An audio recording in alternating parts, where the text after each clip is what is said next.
በግብጽ ታሪክ የመጀመሪያው ፕሬዝዳንት አልሲሲ ናቸው ወደ አስመራ የመጡት። ወደ አስመራ የመጣው ለምን መስሎ ነው? በኢኮኖሚ ጉዳይ ለመምከር ምናምን የደህንነቶቻቸው ሰዎች ወደ አስመራ ካይሮ፣ ኢሳያስ አፈወርቂ ካይሮ አስመራ የሚመላለሰው ለምንድን ነው? እኔ እናንተን ለማጥፋት እኮ ነው። ቴዲን እና የቴዲን መሰሎች እንዴት እናጥፋ ብለው እኮ እያደቡ ነው። ስለዚህ እኔ እናንተ ቁጭ ብላ አጣምረን ጌታ ያውቃል፣ የሰራዊት አምላክ እግዚአብሔር ያውቃል ወይም ደግሞ በየእምነት እኛ የክርስቲያን ደሴት እያልክ ነው የምትቀመጠው። ላቁራስ መሆን የለብን በሀገር ጉዳይ። እንዲህ ያሉትን ዝም ብለህ እሾህን በሾህ ነው ያለ ፖለቲካ ማይ ፍሬንድ ምንም ብትሆኑ ኢትዮጵያን ስለማጥፋት ታደባለህ፣ ብትንትንን ስለማውጣት እናደባለን። ኢትዮጵያን ታከብራለህ፣ ትከበራለህ ባለበት። ይሄ እንደዛ ነው ያለ ፖለቲክስ። ሪጅኑን ዶሚኔት ማድረግ አለብህ ሶዛት ሰርቫይቭ ታደርጋለህ። ኢትስ ኦል አባውት ፓወር ፖለቲክስ። ዊክ ከሆንክ አድቫንቴጅ ይወሰድብሃል። ምደውለው 911 የለም፣ ድረሱልኝ ዩኤን ኢጋድ አፍሪካ ህብረት ምትለው የለም። ጡንቻህና ቅልጥፍና ነው የሚያድን ባለበት ዓለም ላይ። ይሄ የዓለም ፖለቲካ እንደዛ ነው ማይ ፍሬንድ። ነገ ስልጣን ላይ ስልጣ በዚህ ኢትዮጵያዊነት መንፈስ ነው 4 ኪሎ መግባት ያለበት። መሽቁቅ መሆን አለበት። ቀጠናውን ማየት አለበት። አንተ የምታየው ችግር እኮ የምታየው እዛ ሰፈር ነው የምትርመሰመሰው። ከሰፈሩ የሚርመሰመሰው ወጥቶ ላይ አይችልም። እኔ ሰፈሬ ውስጥ ከሆነ የምርመሰመሰው ሌላ ቀበሌ ምን እየተሰራ እንዳለ አታውቅም። አንተ ከሰፈር ስላልወጣ እኮ ነው፣ አይገባህም። ጠዋት ማታ ስለ ቀበሌ ታወራለህ፣ ስለ መንደርህ ታወራለህ፣ ስለ ሰፈርህ ታወራለህ። ጎረቤት ላይ ምን እየተካሄደ ምን እየተሸረበ እንደሆነ አታውቅም። ተነጨው ተቋጨው ተላጨው ተነጨው ተቋጨው ተላጨው ቋጨኝ ነጨኝ ምናምን ነው። ጠዋት ማታ ወሬ ይሄ ነው። አንተናውን 4 ኪሎ ብትገባ ምንድን ነው የምታደርገው? ምኑን ከምኑ ነው የምትይዘው? ስለ ቀጠናው እኮ አንተ አይንን ከፍተህ ማየት አለብህ እኮ። ከብሔር ፖለቲካ ጎን ለጎን አትሊስት ስለ ቀጠናው ማን ምን ከማጋ የተገናኘ ነው ማውራት እኮ አለብህ እኮ። ኢሳያስ አፈወርቂ ምንድን ነው ከግብፅ ሰዎች ጋር ስብሰባ ያበዛል?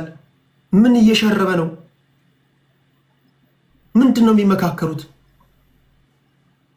ኢሳያስ አፈወርቂ ጀት ምናምን እያስመጣ ነው፣ ታንክ እንትን እያለ ነው፣ ድሮን እየገዛ ነው፣ አዳዲስ መሳሪያዎች እንዴት ነው እዛ አካባቢ ምጽዋ አካባቢ እያረፉ ነው። ለምንድን ነው? ማነፍነፍ አለብህ። ጠዋት ማታ ኢንች እንኳን እየሄድክበት እንኳን ቢሆን ኦኬ፣ የሆነ እንደው ትንታኔ የሆነ የሚመስጥ የሚማርክ ምናምን ሆነ እንኳን መስጠህን ቢሆን እንኳን ኦኬ።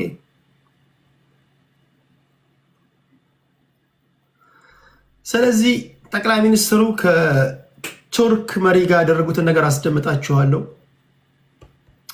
አንድ ኤግዚቢሽን ላይ የኢትዮጵያ ባንዲራ ሲረገጥ ይታያል። የኢትዮጵያ ባንዲራ ሲረገጥ ያዩት የኤርትራው ፕሬዝዳንት ኢሳያስ አፈወርቂ ናቸው። ኤርትራውያን ይሄ ትክክል ነው? እኔ ኤርትራውያን በጣም ነው የምወዳችሁ፣ ግን ይሄ ትክክል ነው? እስኪ ለህሊናችሁ ስትሉ ፍረዱ። የሀገሪቱ ፕሬዝዳንት አሁን ለምሳሌ የእኛ ሀገር መሪ የኤርትራን ባንዲራ እሱ በተገኘበት ሲቃጠል ቀርጾ በሀገሪቱ ቴሌቪዥን ላይ ቢያሳይ ይሄ ትክክል አይደለም ብለን እናወግዛለን። እናንተ ምን ትላላችሁ? ትክክል ነው? የኢትዮጵያን ባንዲራ ያው መለስ ዜናዊ፣ ተፈሪ መኮንን፣ አፄ ኃይለ ሥላሴን፣ ኃይለማርያም ደሳለኝ፣ መንግስቱ ኃይለማርያምን፣ አብይ አህመድን ፎቶ ከታች አስቀምጠው የኢትዮጵያን ባንዲራ ከላይ አድርገው ሲረግጡ ይታያል። ኤርትራውያን መልሱልኝ እስኪ፣ ይሄ ትክክል ነው? በነገራችን ላይ ባንዲራ መርገጥ ማለት እኔና እናንተን መርገጥ ማለት ነው፣ ሌላ ነገር የለውም።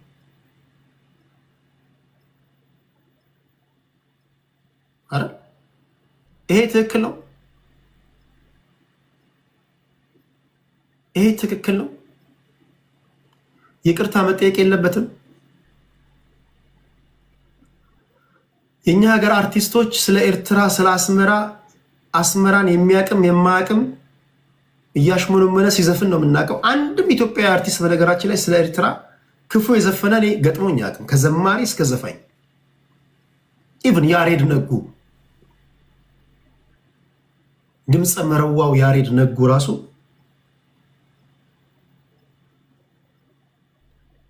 ወደ አስመራ አዲመራ ወደ አስመራ እያለ ዘፈን አለው። እውቁ ድምፃዊ ቴዲ አፍሮ ሁሉም የሚወደው እሱም ስለ አስመራ ዘፍኗል። ዘማሪ ሶፊያ ሽባባው የኤርትራ አምላክ ይመስገን ብላለች። ለምንድን ነው እናንተ እንደዛ ማታደርጉት? ለምንድን ነው የእናንተ አርቲስቶች የእኛን ባንዲራ አህያ እያስለበሱ ክሊፕ የሚሰሩት? አሚን ይሄ ትክክል ነው? ፖለቲካዊ እንካ ሰላምታ ምላሽ ምናምን ያለና የነበረ ነው። በፖለቲካ ትነጋገራለህ። ይሄ ትክክል ነው?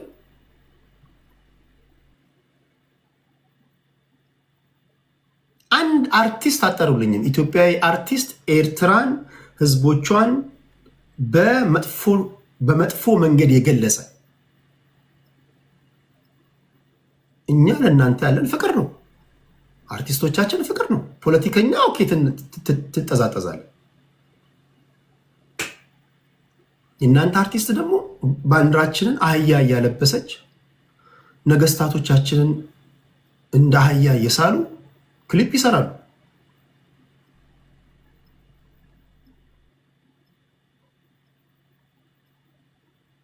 ኦኬ የሆኑ ሰዎች ናቸው ያደረጉት። እናንተ እንዴት ነው የማታወግዙት? ትክክል ነው።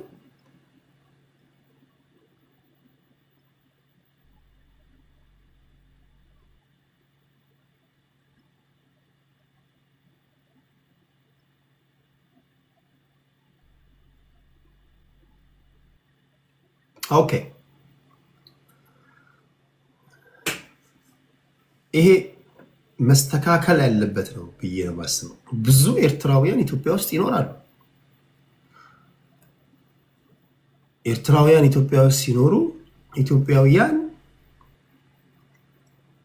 አቅፈው ደግፈው፣ እኔ አንድ ኤርትራዊ ኢትዮጵያ ውስጥ ጉዳት ቢደርስበት የመጀመሪያው ተቃዋሚ መሆኑን ይሄ ኤርትራዊ መንግስቱን ሸሽቶ የመጣ ነው እንጂ ምን ሁላችንም ተሰደን የምንኖር ነን።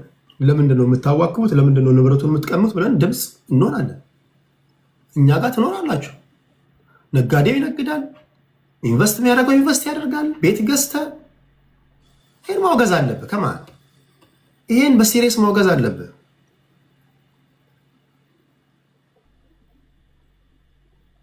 ካልሆነ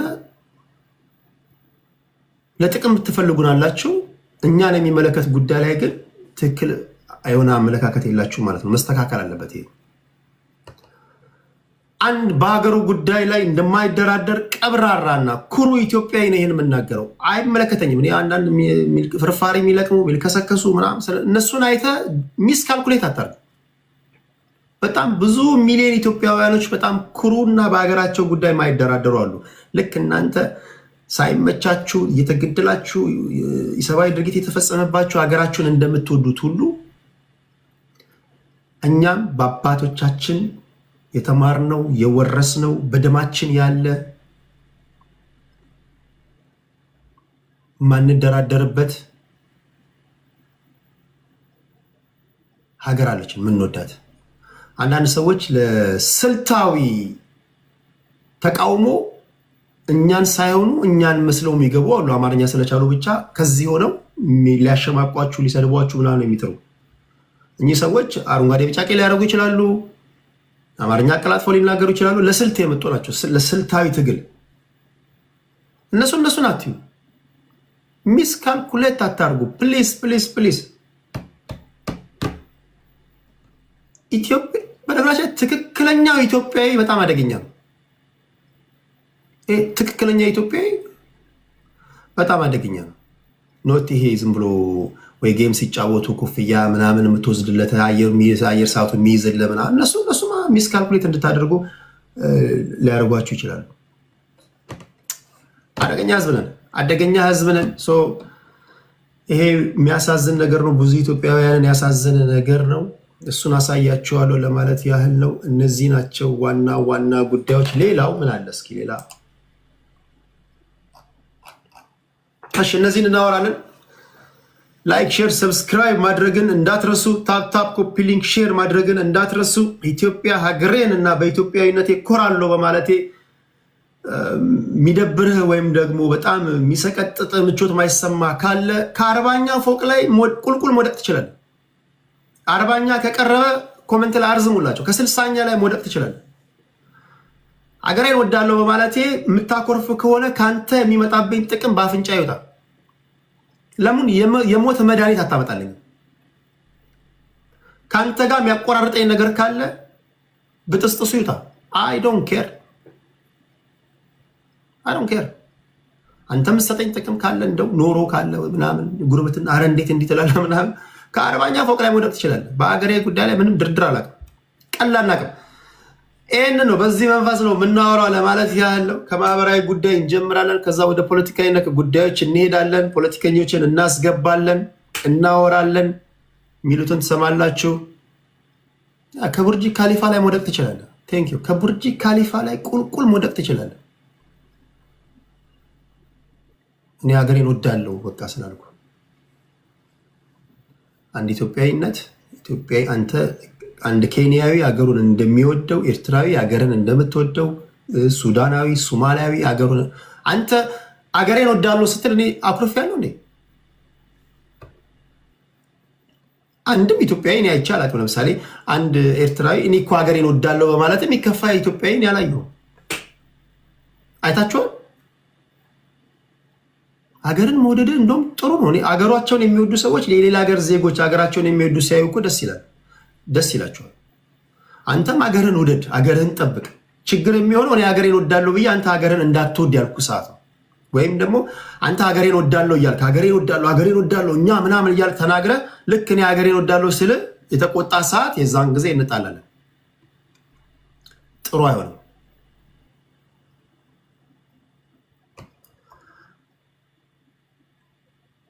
እሺ ከማህበራዊ ጉዳይ እንጀምር።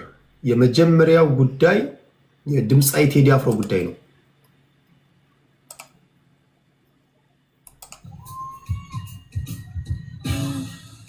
ቴዲ አፍሮ እንዴት አያችሁት? ኬንያ ላይ በነበረ ኮንሰርት የፍቅረኞች ቀንን አስታኮ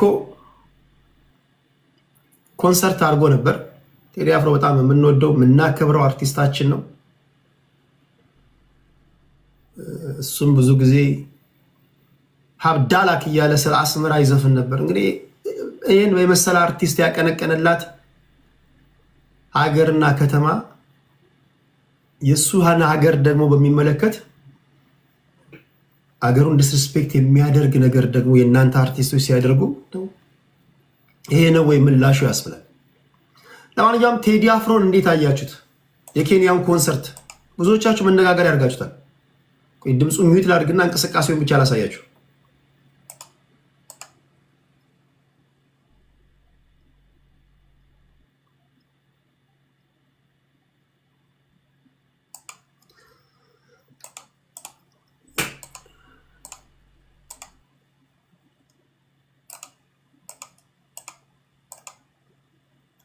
የመጀመሪያው ብዙዎቻችሁ በሶሻል ሚዲያ ላይ መነጋገሪያ ሆነ ነው ያየሁት ነገር ቴዲ አፍሮ ለምንድን ነው አልበም ማያወጣው? ለምንድን ነው አልበም ማያወጣው? ቆየ። ሌቦ የሚል አልበም ነበረው፣ አቦጊዳ ነበረው፣ ያስተሰርያል ነበረው፣ ጥቁር ሰው ነበረው። ጥቁር ሰው ከወጣ ምን ያህል ዓመቱ ነው? አሁንም በየኮንሰርቱ ምን ያህል ነው? ጥቁር ሰው ምን ያህል ነው? ስንት ዓመት ሆነው? 9 ዓመት 14 ዓመት ጥቁር ሰው ከወጣ 14 ዓመት ኖ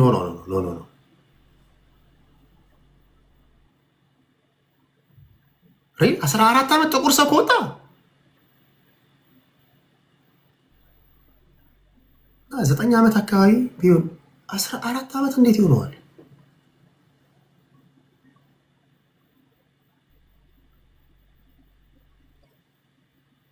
ብዙ ደስ ይላል። በተሰቀለው 14 ዓመት አልበም ለምንድን ነው ማያወጣው? ምክንያቱም በየኮንሰርቱ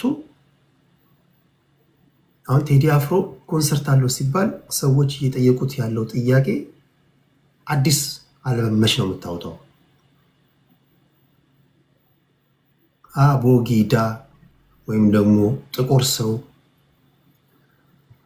ወይም ደግሞ ለ14 ዓመት ሙሉ ከሰማናቸው ሙዚቃዎች መች ነው ቴዲያችን እያሉ አድናቂዎቹ ብዙ ጥያቄ ይጠይቁታል። ከዛ ባሻገርም ቴዲ አፍሮ ላይ በስፋት ሲነገር ወይም ደግሞ አስተያየት ሲሰጡበት ያየሁት ነገር ቴዲ አፍሮ ወይኔ እያየ ነው አረጀብን የሚሉ አድናቂዎችን አይቻለሁ። እና ታዲያ አረጀ ብላችኋል። አረጀ ቴዲ አፍሮ ምንድን ነው? ናት ባሮም አለ። እንደዚህ አይነት ብዙ ኮመንቶችን አይተናል። ብዙ ግን አድናቂዎቹ በተለይ 2012 ነው የወጣው ኢትዮጵያ አልበም አለ 2008 ላይ አድናቂዎቹ ከቴዲ አፍሮ አካላዊ እንቅስቃሴ እና ከአካላዊ ገጽታ በተጨማሪ አዳዲስ ስራዎችን እንፈልጋለን ብሏል። አዳዲስ ስራዎችን እንፈልጋለን። ይህንን በቃ ሰምተነዋል። ቴዲ አፍሮ 14 ዓመት ከሆነው የመጨረሻውን አልበም ካወጣ ቴዲ ምንድን ነው እያሉ ነው። እና አርቲስት ቴዲ አፍሮ ምንድን ነው ካሴት ማውጣት አቁመሃል ወይስ እንዴት ነው? ሰዎች የተለያዩ ጉርምርምታ እያስደመጡ ነው። በየአመቱ አዳዲስ ዘፈን ቢያንስ አዳዲስ ሲንግል እየለቀ ከዛ በ3 ዓመት በ4 ዓመት ውስጥ የሆነ አልበም ነው እንጂ መልቀቅ ያለበት 14 ዓመት ሙሉ የሰማነውን ዘፈን መድረክ ላይ ቴዲያችን አረ ይታሰብበት ብለዋል። ቁጥር ከተሳሳትኩኝ አላውቅም። 14 ካልሆነ 9 ዓመት ኦኬ። 9 ዓመት ቀላል አይደለም። 9 ዓመት ማለት ስንት አልበም የሚወጣበት ነው?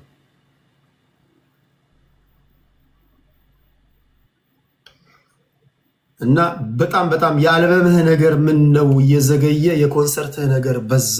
አልበም እንፈልጋለን፣ አዳዲስ ስራዎች እንፈልጋለን። ወይም አልበምም የለም ነጠላም የለም ሙዚቃ አቁም ያለው ያሉትን ነው ምገርበው ከሆነ የሚነገረን እያሉ ነው አድማጭ ተመልካቾቹ ወይም ደግሞ አድናቂዎቹ። እኔም አንዱ አድናቂው ነኝ። ዛሬ የታዘብኩት ነው፣ ሶሻል ሚዲያ ላይ ሲዟዟር ያየሁት ነው። ሌላኛው ጆሮ ገብ የሆነ ጉዳይ የሴቶች ሰው ሰራሽ ዳሌ መክተት ነው። ስንቶቻችሁ ናቸው ሴቶች ሰው ሰራሽ ዳሌ እስኪ ለህሊና ብላችሁ ተናገሩ። እስኪ ለህሊናሽ ብለሽ ጻፊልኝ። ከተማ ስትወጪ ምናምን ሰው ሰራሽ ዳሌ ምናምን የምታሳዩ ያው ጌም ላይ ቲክቶክ ላይ ምናምን ይታወቃል። እሱ ስለማንነካካ ስለማናይ እኛም ወንዶች እንደምታዩት ያው ጠልቀን መመርመር ስለማንችል የሁሉም ዳሌ እንትን ሊመስለን ይችላል። ግን እስኪ ምን ያህሎቻችሁ ናቸው ሰው ሰራሽ ዳሌ የምትጠቀሙ? እኔ ያለኝ ትላለች ሆፕ እኔ ያለኝ ትላለች።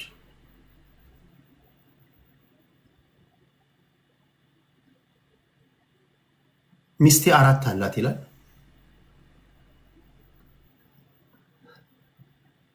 እና ስታወልቀው ይህ የዳሌ ቦታ ነው ብለህ ጽፈህ ነው ወይም ዳሌ ነህ ብያለሁ ብለህ ራስን አሳምን ነው ማለት ነው። ሚስቴ 4 አይነት ዳሌ ያላት ይላል። ኧረ በተሰቀለው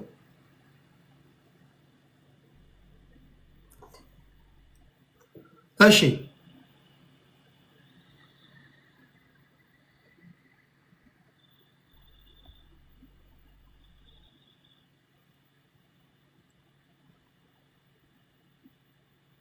አሳያቸዋለሁ። የአንዷን ታሪክ አሳያቸዋለሁ። እዚህ ሚስቴ 4 አላት ይላል።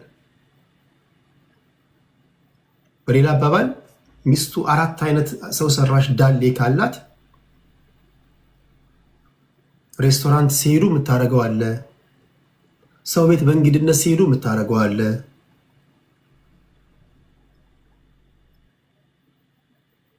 እስኪ ሶሻል ሚዲያ ላይ ካገኘሁት ግን እቺ ልጅ የምትናገረው ልንገራችሁ። ከፍቅረኛ ጋር የተዋወቅ ነው ታሪኩን በደንብ ስሙ።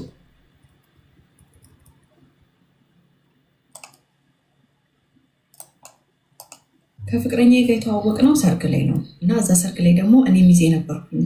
ለሚዜው ልብስ ሲባል ሁላችንም የስፖንጅ ቄጡ ማለት ነው ገዝተን አድርገን ነበረ እና ሼፔ በጣም ነበረ። አንዳንድ ጊዜ ብዙ ሰው የሚተዋወቀው ሰርግ ላይ ነው። የሰው ሰርግ ላይ ምናምን ነው የምጠብሰው ታውቃለህ።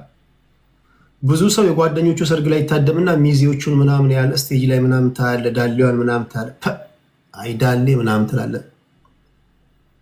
ከዛ ተፋልጠ ስልኳን ትቀበላለ፣ ትተዋወቃታለ፣ ትለያያለ። እንዲህ ያለ ነገር ነው የገጠማት። ሰው ሰርግ ላይ ነው ሚዜ ሆና፣ የሰው ሰርግ ላይ ሚዜ ሆና ነው ያያት። ተዋወቅ ነው ሰርግ ላይ ነው እና ከፍቅረኛ ጋር የተዋወቅ ነው ሰርግ ላይ ነው እና እዛ ሰርግ ላይ ደግሞ እኔ ሚዜ ነበርኩኝ። ለሚዜው ልብስ ሲባል ሁላችንም የስፖንጅ ቄጡ ማለት ነው ገዝተን አድርገን ነበረ እና ሼፔ በጣም ነበረ የሚያምረው። በዛ አጋጣሚ ነው ከፍቅረኛ ጋር የተዋወቅ ነው። ከእሱ ጋር በተዋወቅኩኝ በ2 ወሬ እኔ ወደ ሳውዲ መጣሁኝ። እስካሁን ድረስ እናወራለን።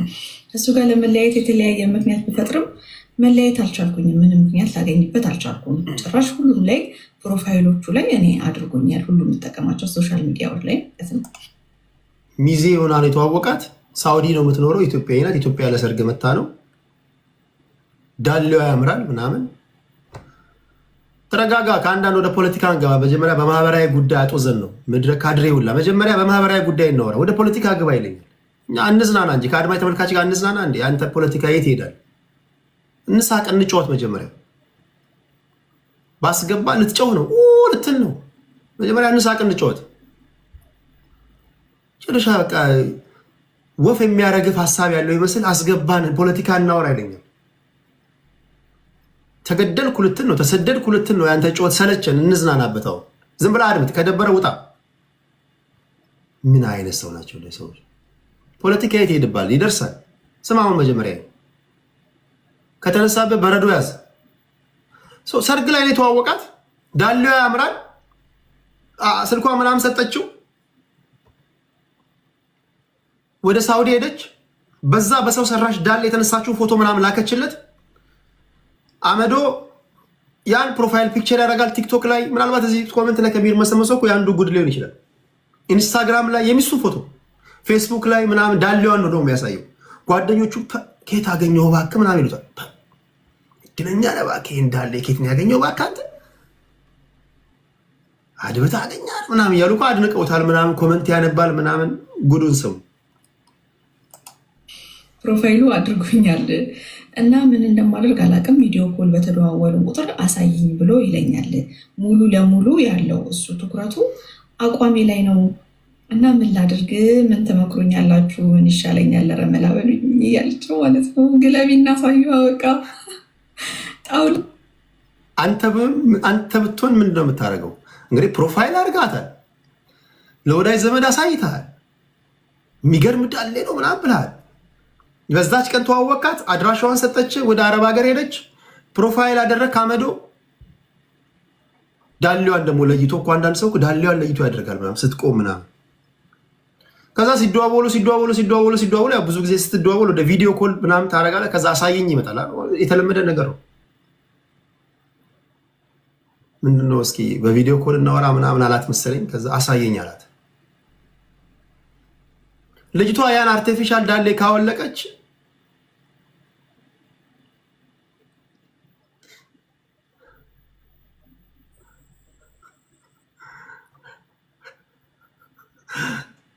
የለችም።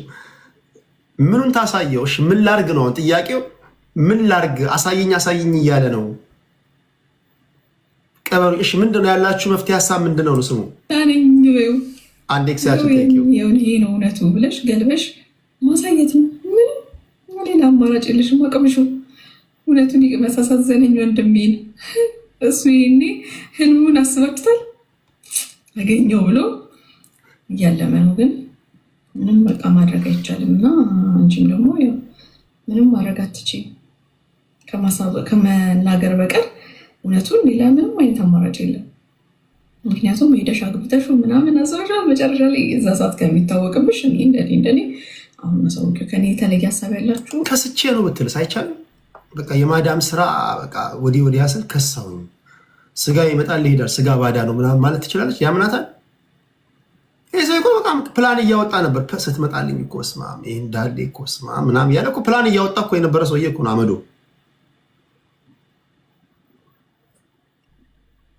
ምንድነው ማቅረብ ያለባት ምክንያት ምንድነው የምትመክሯት? ያው ኮመንት ላይ ሀሳብ አስተያየታችሁን አስቀምጡላት። ይሄን ሀሳብ ግን ይሄ ነው ሴቶች ግን ረፉ እንመንበት እንዴ ሜዳ ሆነን ነው በቃ ፈጣሪ ከሰጠ ሰጠ፣ ካልሰጠ ደግሞ የለም ነው እንዴ። እንመን ያለንን ነገር እንቀበል። ዳሌ ያላት ብለህ ራስን አሳምነ የጠበስካት ሴት ወይም ደግሞ ተጠባብሰ በፍቅር ውስጥ ገብተ ምናምን። አንዳንድ ሰው እኮ ስለ ዳሌዋ ሲሉ እኮ ነው። ለዚህ ነው እኮ ሰውን በገጽታው በምናምን አይታችሁ ፍቅር ውስጥ አትግቡ። ኖ አርቲፊሻል እንትን ነው ያስገባችሁ ማሪ። አርቲፊሻል ሰው ሰራሽ ዳሌ አስገብታ ነው ዘግየት ብላችሁ ለገባችሁ ሰዎች የሰው ሰርግ ላይ ሚዜ ሆና ነው ያወቃት። የሚገርም ዳሌ ነው። ይህን ዳሌማ በስመ አብ እንደምን ተፋልጬ ማግኘት አለ። ዳሌዋ እንዴት ያምራል! ምክንያቱም አርቲፊሻል ደግሞ ሰው ሰራሽ ሊሆን ደግሞ በቃ እንዲህ ነው ያደረገ። የእግዚአብሔር ፍጥረትም እኮ አይመስሉም እኮ ይሄ ቅርጻቸው ምናምን ሼፑ 8 ቁጥር እንዲህ ነው። እዚህ ውስጥ ነው የሚሞሉት። ያገኘው ብሎ ተባጥሶ ተግባባት።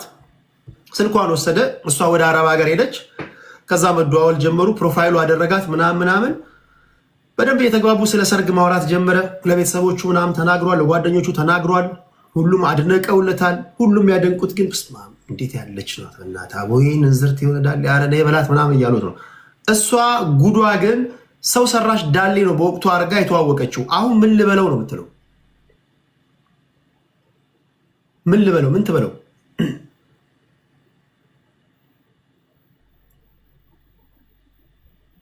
ምን ትበለው? ብሎክ ያርጋት? ምን ብትለው ነው የሰውዬ ሊያምን የሚችለው?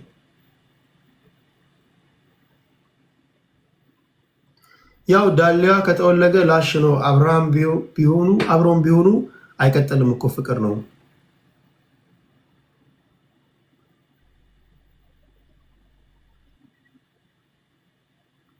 እንዴት ነው ለጓደኞች ሁሉ ነገር ስለ ዳሌዋ ብለህ ተፋልጣ አግኝተህ ስትመጣ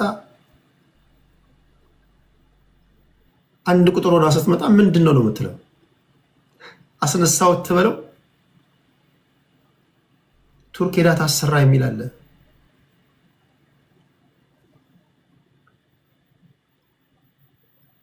እሺ ቲክቶክ ላይ በጣም ዳሌዋን አይተህ ሰው ሰራሽ ነው ስለ ዳሌዋ ብለህ በአካል አንገናኝ። አንዳንዱ እኮ በአካል አንገናኝም እንዲሆን ይላል። በነገራችን ላይ ሶሻል ሚዲያ ላይ የምታዩትን አትመኑ። አመዱ አትመን። ጀስት ለመጫወት ምናምን ለፍ በአካል ተገናኝተህ እስክትታይ ድረስ አትመን። እኔ ሀቁን ነው የምነግርህ ማይ ፍሬንድ። አንዳንዴ ቆሌ ነው ግፍፍ የሚለው። እስማ ወዳ አንቺ ፈጣሪ እጅሽን እጁን ታጥቦ የሰራሽ ነሽ ምናምን እኮ ይላል እኮ የማድነቂያው ብዛት። ጌታ ግን በጣም አዳልቷል። አንቺን እንዲህ አድርጎ እንዴት ፈጠረው አይላል። እንዲህ በእንትን እየተያየ አትመን። በአካል ስትገናኝ ስትነካካ ምናምን ስትጨባበጥ ካልሆነ በስተቀር ፕሊስ። አሁን እንደዚህ ማአማላ የቀረበ የመጣች ሴትዮ ዳሌዋን አይተ እንደ ትላንት በቪዲዮ አውርታት ሬስቶራንት ጋብዛት ስትመጣ አንድ ቁጥር ሆና ብትመጣ ምንድን ነው የምትለው? ትሮጣለህ። መቼስ በአንድ ምሽት በድማሚት አይፈነዳም። በድማሚት ፈንድቶብኝ ነው እንዳትል። እርሶ ቢሆኑ ምን ያደርጋሉ ነው ልጅቷ የምትናገረው። ጓደኛ እንዲህ ያለ ታሪክ ገጠማታል። አረብ ሀገር ነው የምትኖረው። ኮመንት ላይ እቺ ልጅ ምን ታርግ?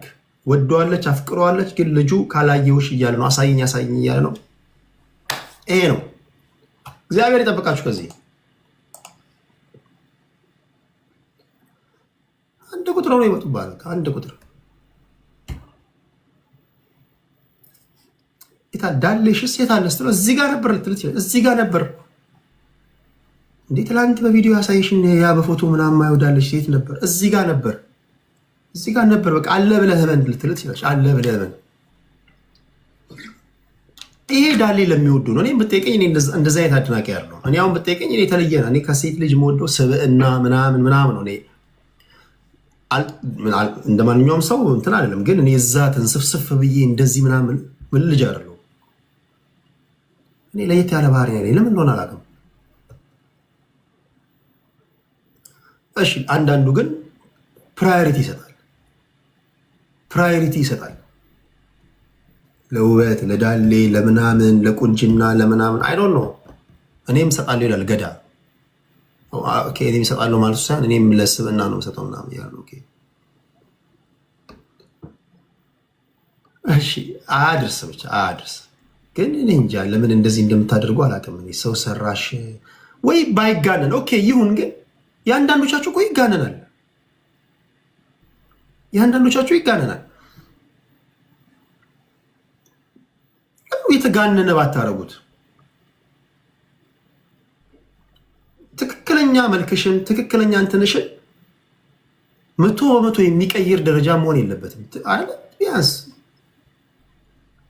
በአይን በአካል የምናየውና በፎቶ በምናየው መካከል የሰማይና የምድር ያለው ልዩነት እኮ ሊኖር አይችልም፣ አይገባም።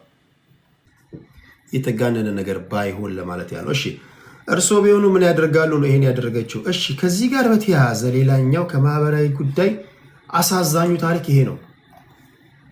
ሌላኛው አሳዛኝ ታሪክ እንዲህ ያለ ታሪክ ሰምታችኋል? ጓደኛዬ ነው ብላችሁ የልብ ወዳጄ ነው ብላችሁ በሰርጋችሁ ቀን ሚዜ አድርጋችሁት። እንግዲህ አንድ ሰው እኮ ሚዜ ሲያደርግ እኮ በነገራችን ላይ ሙሽራ ሚዜ ሲያደርግ በቃ በህይወቱ በጣም ኢምፖርታንት ሰው ነህ ማለት ነው። ሙሽሯ ሚዜ ስታደርግሽ አይደል? እንደዛ መሰለኝ። አንደኛ ሚዜ ለማንም አይሰጥም። ቀረቤታችሁ ወዳጅነታችሁ ምናምን እንትን ሲኖር አይደል? ኢማጂን የልቤ ሰው ነው ያላችሁት ሚዜ ወይም ደግሞ በሰርጋችሁ ቀን አንደኛ ሚዜ ሆኖ የዳራችሁ ሰው የሰርጉ ቀን ተጠናቆ በዛው ምሽት ሲገላችሁ፣ ሙሽራውን በሰርጉ ዕለት በጭካኔ የገደለው ሚዜ ታሪክ ነው። ወንጀሉ የተፈጸመው በማዕከላዊ ትግራይ ዞን እገላ ወረዳ ውስጥ ነው። ወንጀል ፈጻሚው ግለሰብ ደግሞ አወት ገብረ መስቀል ይባላል። የአካባቢ ፖሊስ ሪፖርት እንደሚያሳየው ይህ አወት የተባለ ግለሰብ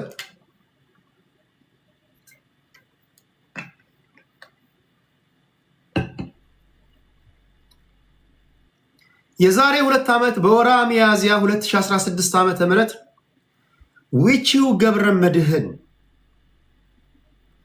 የተባለ ጓደኛው ላይ የግድያ ወንጀል መፈጸሙን በማስረጃ ተረጋገጠ። በወቅቱ ሟች ወይም ዊቺው ገብረ መድህን ሙሽራው ማለት ነው የሰርግ ስነ ስርዓቱን አከናውኖ ጨርሶ ከባለቤቱ ጋር ቤት ውስጥ በነበረበት ሌሊት ወንጀል ፈጻሚው ግለሰብ በስተጀርባ በኩል ባለው በር በማንኳኳት ሙሽራውን ለይቶ ወደ ውጭ ይጠራዋል። አጠረጥረም ሚዜ በምሽት መጥቶ ሲደውልልህ ትወጣለህ፣ ታናግረዋለህ። ከጠራው በኋላ ወንጀል ፈጻሚው ግለሰብ በዚያ መንገድ ወደ ውጭ ካስወጣው በኋላ በቢሏ ወግቶት ሲያበቃ እንደገና ገደል ውስጥ በመጣል ህይወቱ እንዲያልፍ አድርጓል። ወንጀሉ ከተፈጸመ በኋላም ለ2 ዓመታት ያህል በሚስጥር ተይዞ ሊቆይ እንደቻለ ከዚህ ሁሉ በኋላም የወረዳውና የዞኑ ፖሊስ እንዲሁም አቃቤ ሕግ በጋራ ባደረጉት ረጅም ጊዜን የወሰደ ምርመራ ወንጀል ፈጻሚው ግለሰብን በመለየት የምርመራ ሂደቱ በተለያዩ ጊዜያቶች የሰው ምስክሮች ሲሰበሰቡ ቆዩና ክስ ተዘጋጀ። አቃቤ ሕግ ክስ መሰረተበት። ይህን ያደረገው የማዕከላዊ ዞን ፖሊስ ነው። ማዕከላዊ ዞን ከፍተኛ ፍርድ ቤትም የእንትጮ ምድብ ችሎት የካቲት 5 ቀን 2018 ዓ.ም በዋለው ችሎት ይህ አወት ገብረ መስቀል የተባለውን ግለሰብ የገዛ ጓደኛውን ያው ሚዜው ሆኖ ግፍ በተሞላበት ሁኔታ ግድያን በመፈጸሙ የ25 ዓመት ጽኑ እስራት ተፈርዶበታል። 25 ዓመት በቂ ነው። የገዛ ሙሽራውን ትገላለህ። ሚዜ አድርጎ በዛው ቀን ከሙሽሪት ጋር በተኛበት ጠርተው። አረ እንዴት ያለ ጭካኔ ነው! መድኃኒዓለም በዛው ዕለት እኮ ነው የገደለው።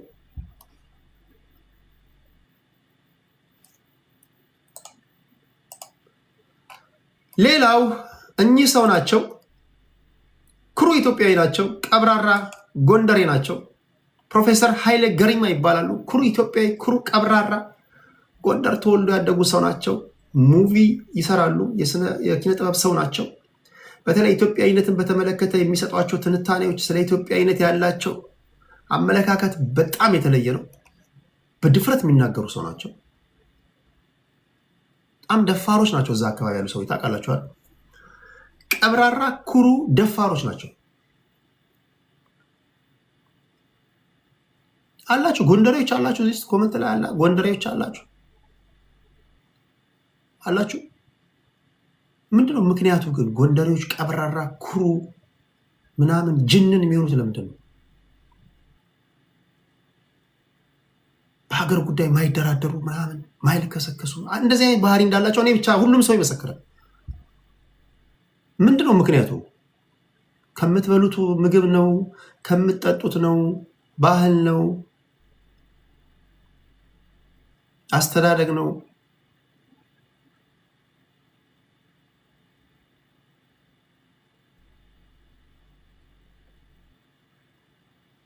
ደማቸው ራሱ ይለያል። ቁም ነገር በጣም ደማቸው ራሱ ይለያል።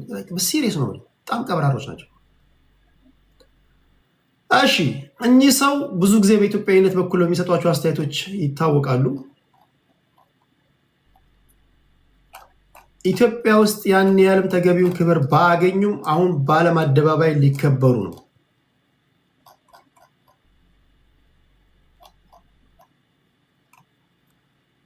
ፕሮፌሰር ኃይሌ ገሪማ በ76ኛው የበርሊን ዓለም አቀፍ የፊልም ፌስቲቫል ላይ የክብር ሽልማት ነው የሚበረከትላቸው።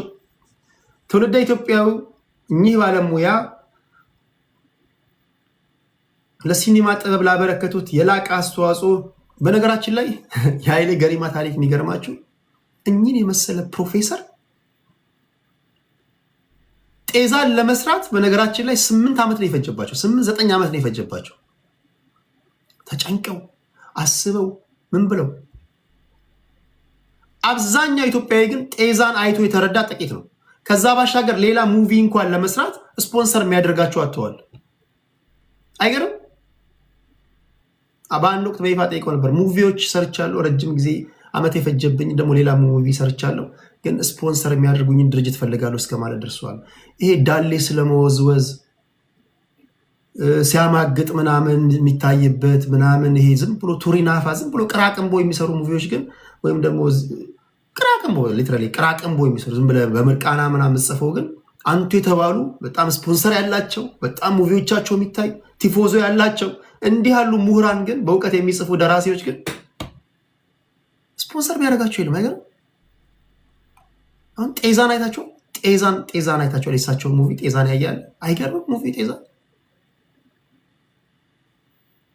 እንዲህ ያሉ ሰዎች እውቀት ያላቸው ሰዎች ትክክለኛ የኪነ ጥበብ ሰዎች ቢያንስ ለኪነ ጥበቡ ቅመም የሚሆኑ ሰዎች እርዳታ እንፈልጋለን ብለው ሲናገሩ እንደመስማት የሚያሳዝን የለም። በሌላ አባባል ኢትዮጵያውያን ያላከበርናቸው የውጭ አገር ዜጎች ግን ወይም ደግሞ ሰዎች ያከበሯቸው ሰው ናቸው። ፕሮፌሰር ኃይሌ ገሪማ የፕሮፌሰር ኃይሌ ገሪማ አዲስ ስራ የሆነው ጥቁር አንበሳ የሮማ ተኩላ ብላክ ላየንስ ወይም ሮማን ወልቭስ የጣሊያን ቅኝ አገዛዝ ታሪክና ትረካን የሚመረምር እንዲሁም የኢትዮጵያውያንን ተጋድሎ የሚዘክር የ9 ሰዓት ገደማ ፊልም ሲሆን እግዚአብሔር ያሳያቸው የ9 ሰዓት ገደማ ሙቪ አሉ። በምርቃና ነው የሚጽፈው እኮ ሀሳብ ዝም ብሎ እዛው ይመጣለታል። ታታታታ ያደርጋል፣ ይተውናል። ራሱ ፕሮዲሰር ነው፣ ራሱ ደራሲ ነው፣ ራሱ ካሜራማን ነው፣ ራሱ ኤዲተር ነው።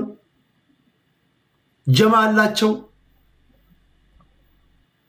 ቲፎዞ በዚህ ማስታወቂያ ይሰራላቸዋል። ፒፓው ይገባል። ምንድነው ሙቪ ምን አገኘ ስትጠብ የሚል ነገር የለም። አንድ ድሃ ነው በቃ እንደተለመደ የሆነ አንድ የሆነ ድሃ መንደር ውስጥ ያደገ ወጣት ነው። አንድ የሀብታም ሴት የሀብታም ልጅ ያፈቅራል። እሷን ለማግኘት ትንቋለች፣ በድህነቱ ምናምን ትተፋበታለች፣ ታላግጥበታለች። መጨረሻ ላይ ግን ያደረገችበት ነገር በዝነ ልቦኗ ይመጣና በፍቅሩ ትሞታለች። ይተቃቀፋሉ። ልክ ሊሳሳሙ ሲሉ ያልቃል ታሪኩ። የስ ና ይላል።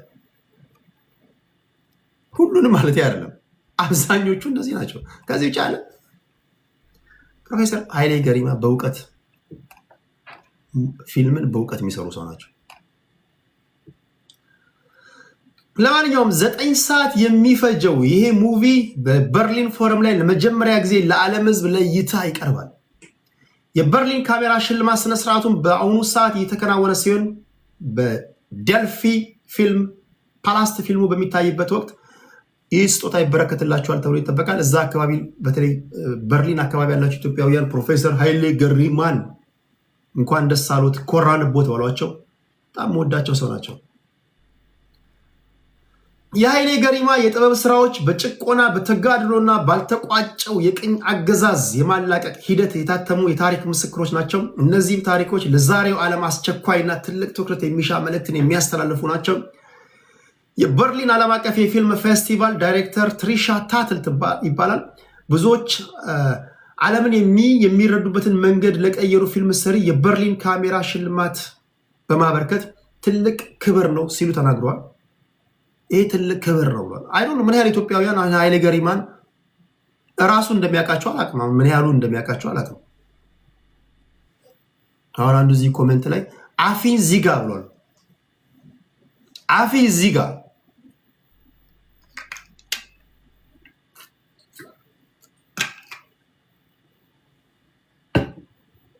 ምን አጠፋው ወንድሜ? መረጃ በነገርኩ እያዝናናው ወሬ በነገርኩ እኔ ዝም ብዬ እኮ የአየር ሰዓቱን እኮ ማበላሸት እችላለሁ። ማን ይከለክለኛል? እስኪ ዛሬ ንፋሱ ያመጣውን መረጃን ካስማ ባልኩኝ አፊ ዝጋ ወሬ ነው የነገርኩ። ምን አጠፋውኝ? ሀገር እንዴት ሰነበተች? ምን አዳዲስ ነገሮች አሉ? እዚያው ሰዎች እኮ የሰሙ ነው የተዝናኑ ምናምን እያደመጡ ነው። ምን አድርጌ ነው? ቁረጠው፣ ፍለጠው፣ ግደሉ አላልኩ። ወስልት አላልኩ። ስለ ጥበብ ስለ አርት ነው ያወራሁት። አፊ እዚህ ጋር እኔ ምን አጥፍቼ? ምክንያቱም ምንድን ነው? ለማንኛውም የሚመቻችሁ ታፕታፕ አርጉ፣ ኮፒ ሊንክ ሼር አርጉ። ዩቲዩብ ላይ ያላችሁ ላይክ፣ ሼር፣ ሰብስክራይብ ማድረግን እንዳትረሱ። ፕሮፌሰር ኃይሌ ገሪማ እኚህ ናቸው። ሌላው ይህ ማህበራዊ ጉዳይ ላይ ጨርሰናል መሰለኝ። ከጤና አንድ ዜና አለ አሁን ያደረሱኝ። ይህን ዜና ልንገራችሁ።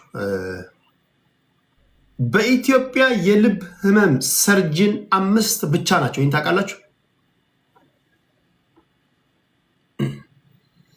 በኢትዮጵያ የልብ ህመም ሰርጅን 5 ብቻ ናቸው። 8,000 የሚሆኑ ህፃናት የልብ ቀዶ ህክምና ለማድረግ ወረፋም እየተጠባበቁ ነው። ባጭሩ ዜናው በኢትዮጵያ የልብ ህክምና ክትትል እያደረጉ ካሉ ታማሚዎች እንደ አውሮፓውያን አቆጣጠር በ2025 ዓ.ም በሀገር ውስጥ በውጭ የታከሙት ተደምረው 725 የሚሆኑ ታካሚዎች የህክምና እርዳታ አግኝተዋል። በአሁኑ ሰዓት የልብ ሰርጅን ያልኩ እኔ ትክክለኛ የልብ ሰርጅኖችን 5 ናቸው ነው ያልኩ። የልብ ሰርጅን እዚህ ሴቶችን ልባቸውን ቀዶ ጥገና ምሰራውን አይደለም፣ እናንተን አይመለከትም። አረባ ሀገር ያሉ ሴቶቻችንን ልባቸውን አንዳንዱ ይጠግናል፣ አንዳንዱ ይሰብራል። እናንተ የልብ ሰርጅን አይደላችሁም። እነዚህ ሜዲካል ዶክተሮች ናቸው። እንደዛ ያልክ መስሎኝ ነው። ሶሪ ብሏል። እሺ አስተካክሏል።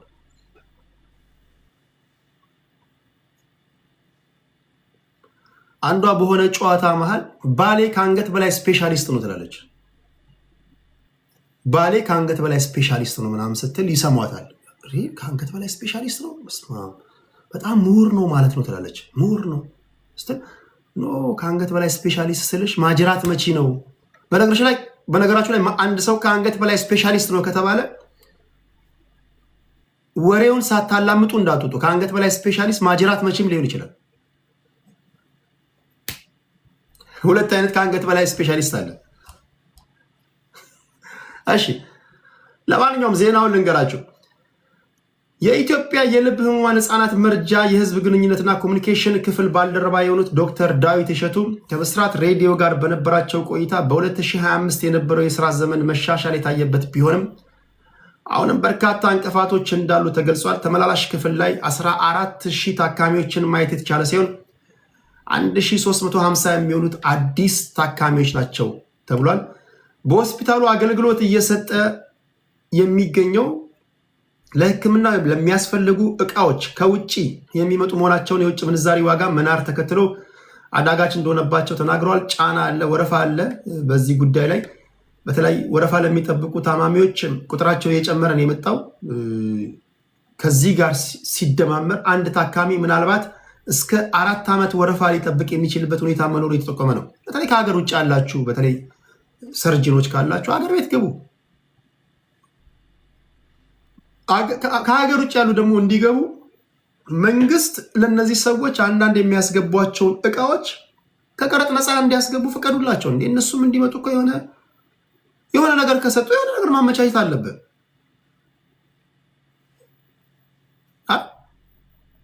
አማላይ የሆነ ነገር በተለይ በዚህ ደረጃ እጥረት ካለ አንዳንድ መሳሪያዎችን ከቀረጥ ነፃ እንዲያስገቡ፣ ቢሮክራሲውን ማላላት፣ የሕክምና ሰዎችን መንከባከብ፣ ሰርጅኖችን ማበረታታት፣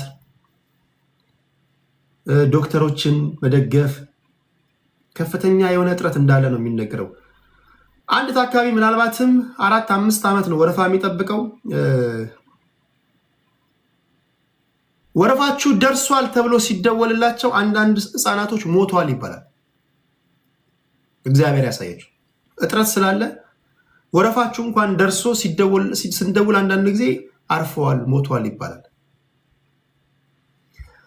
በኢትዮጵያ ያለው የልብ ሰርጅን ካርዲዮሎጂስት 5 ብቻ መሆናቸው ከዘርፉ በበቂ ሁኔታ ህክምናውን ለማድረግ እንቅፋት መሆኑን ተጠቁሟል። ከባለሙያዎቹ 3ቱ በግል ህክምና ተቋማት የሚሰሩ፣ አንድ በጥቁር አንበሳና አንደኛው በኢትዮጵያ የልብ ህክምና ማዕከል አገልግሎት የሚሰጡ መሆናቸውን ዶክተር ዳዊት እሸቱ ተናግሯል ለብስራት ሬዲዮ። በአሁኑ ሰዓት ውጭ ሄደው እየሰለጠኑ ያሉ ባለሙያዎች መኖራቸውም ተነግሯል። ብዙልን፣ ተባዙልን። በከፍተኛ ሁኔታ እጥረት አለ። ምን አለ ከብሔር ፖለቲከኛው ተቀንሶ እንደው ለእናንተ እድሜ ቢሰጥ በእውነት ምንም ነገር ከእናንተ ተቀንሶ ለእንደዚህ አይነት ሰዎች ልጆቻችንን ለሚያክሙ ለመምህሮች ደግሞ የብሔር ፖለቲከኞች አይታችሁ ከሆነ እንደዚህ በተለይ እነዚህ የብሔር ፖለቲካ የሚያራ አይሞቱ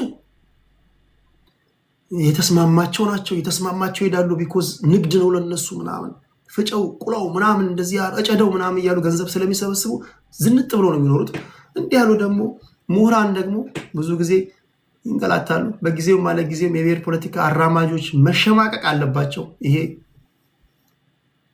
መርህቃል ግን አሳዝነው ዶክተሮች በጣም ተቸግረው፣ መምህራን ተጎሳቅለው፣ የብሔር ፖለቲከኞች ጽድት ብሎ ስታቸው ምንድነው ያበረከትኩ አስተዋጽኦ ሲባል ምንድነው ያበረከትኩ አስተዋጽኦ? ትውልድ በምን ይዘክረ? ለማህበረሰቡ ያበረከትኩ ለወጣበት ማህበረሰብ ቦኖ እንኳን አላስገባም። ሰብሰብ ብለህ ቦኖ እንኳን አታስገባም። ትራክተር መግዛት ምናምን ይቀር። ኦኬ ጀስ ያለን አገጫጭተህ ትምህርት ቤት አትገነባም። የሆነ መንገድ አትሰራም። ወፍጮ ቤት አትተክልም። እንዲህ ያደረጉ ሲባል በዜና ሰምቼም አላውቅም። እንግዲህ ዜና ሳነብ ነው የምውለው፣ ስዘግብ ነው የምውለው። አንድም ቀን የአማራ ብሔርተኞች አማራ ክልል ላይ ትምህርት ቤት ሰሩ፣ ተቋሟችን ትግላችን እንዳለ ሆኖ ህዝባችን መጠቀም ስላለበት ብለው መንገድ አሰሩ፣ ሆስፒታል ገነቡ። የኦሮሞ ብሔርተኞች ያላቸውን አገጫጭተው እዚህ አካባቢ ላይ የወፍጮ ማሽን ተከሉ። የትግራይ ብሔርተኞች ከትግሉ ጎን ለጎን ትግራዋዮች እንዲጠቀሙ ትራክተር ገዙ ሲባል አሰማም። ሰምታችሁ ታውቃላችሁ? መቼ ነው ትራክተር የምትገዛው? መቼ ነው ትምህርት ቤት የምትገነባው? መቼ ነው እንዲህ ሲባል አይወዱም። አሁን ይጠፋሉ። አንተ የሚታይ ትራክተር ነው፣ አንተ የሚታይ ሆድ ነው፣ አንተ የሚታይ ማህበረሰባቸው አርሶ እንዲበላ እኮ አይወዱም እኮ። በጣም ጠል ናቸው፣ በጣም ክፉ ናቸው። መቼ ነው መብራት የምታስገባው? ይሄ የምትወደው ማህበረሰብ፣ ይሄ በጣም የምትንገበገብለት ምናምን ማህበረሰብ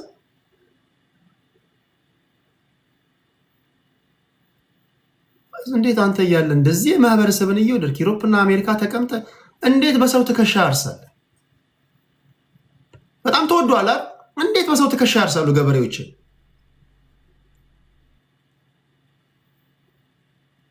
እንዴ የምትወደው ሰው እኮ ሲደላው ነው ማየት ያለበት። እንዴ በጣም ታፈቅረው ትሞትለት ተወደው ያንገበግበ የለ እንዴ ነው ህፃናት ትምህርት ቤት እንዲሄዱ ትምህርት ቤት ማትገነባው? እንዴት ነው ወፍጮ ማተክለው?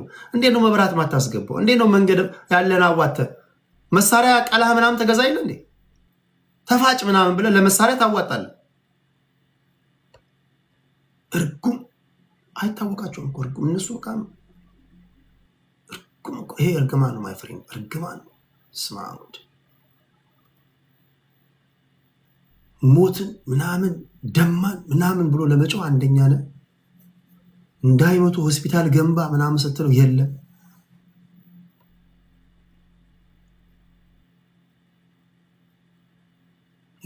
ይቆጣሉ። እንደዚህ አይነት ነገር ስናገር ይቆጣሉ። ማን አንተ እንደዚህ አይነት ነገር የምታሳስበው ደደብነህ ምናምን ይሏል። ማስለውን ኩል አንተ እንደዚህ አይነት ነገር የምትናገረው እኛውን ያስጨነቀን ግብርና ነው ሆዳም ምናምን ይላል። አይወዱም እንደዚህ አይነት ነገር ስታወሩ አይወዱም። እስኪ ወጣችሁበት ማህበረሰብ ይድለው። አንተ የሚመችህ ስለ ድሎት ነው። እኛ እየሞትን ነው ማውራት የሚወዱት እየሞትን ነው እየደማን ነው የህልውና አደጋ አለብን ቁረጠው ፍለጠው ምናምን ወሬ ነው። ከቁረጠው ፍለጠው ጎን ለጎን ነው ያልኩ እኔ አመዶ እናንተ ምክንያት ነው አመዳም ሆነ እንደ ሀገር አሳፋሪ ሆነ። ለዚሁም ኃላፊነቱን መውሰድ ያለባችሁ እናንተ ናችሁ። እሺ ወደ ፖለቲካ ነክ ጉዳዮች እንሄዳለን። ክብራትና ክብራን ነው ይሄን ጉዳይ ላሳያችሁ። ይሄ ዛሬ ውጭ ሀገር የተደረገ ሰልፍ ነው። down this regime ይሄ ሰልፍ ያያል down Eritrean government ቋንዴ መጣው ሚዩት ነው። ኦኬ ቴንክ ዩ ስላሳሰባችሁ። ቴንክ ዩ ቴዲ ቤተሰቦች ቴንክ ዩ ፋሚሊ። እኔ ሚዩት አድርጌው ነው ለካሄድኩት። የዛሬ ኤርትራውያንን ያሳቀ ነገር ነው ይሄ አላችሁ። ኤርትራውያን ይሄን አይታችኋል? እኔ በዓለም የተቃዋሚ ሰልፍ ታሪክ ለሶስት ሰልፍ የወጣ ሰው አላየሁም። አይታችኋል? ዛሬ ኤርትራውያን የመጨረሻ ሲስቁበት የዋሉት ሰልፍ ነው ይሄ። እዚህ ዩቲዩብ ላይ ማሳያችሁ ፒስፉል ዲሞንስትሬሽን ይላል አጌንስት ዘ ኤርትሪያን ዲክታተራል ሬጅም ይላል። ኖ ሞር ኦፕሬሽን ኖ ሞር ሳይለንስ ይላል። ኮሜንቶችን አስነብባችኋል። ዩቲዩብ ላይ ላላችሁ ሰዎች ኮሜንቶችን አስነብባችኋል። በጣም ብዙ ኤርትራውያን ሙድ የያዙበት ነው። እስኪ ሰዎቹ ምንድነው የሚሉ ስሟቸው።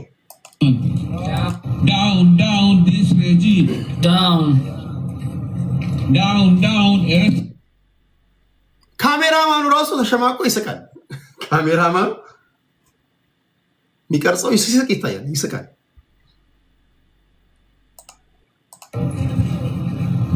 down this regime down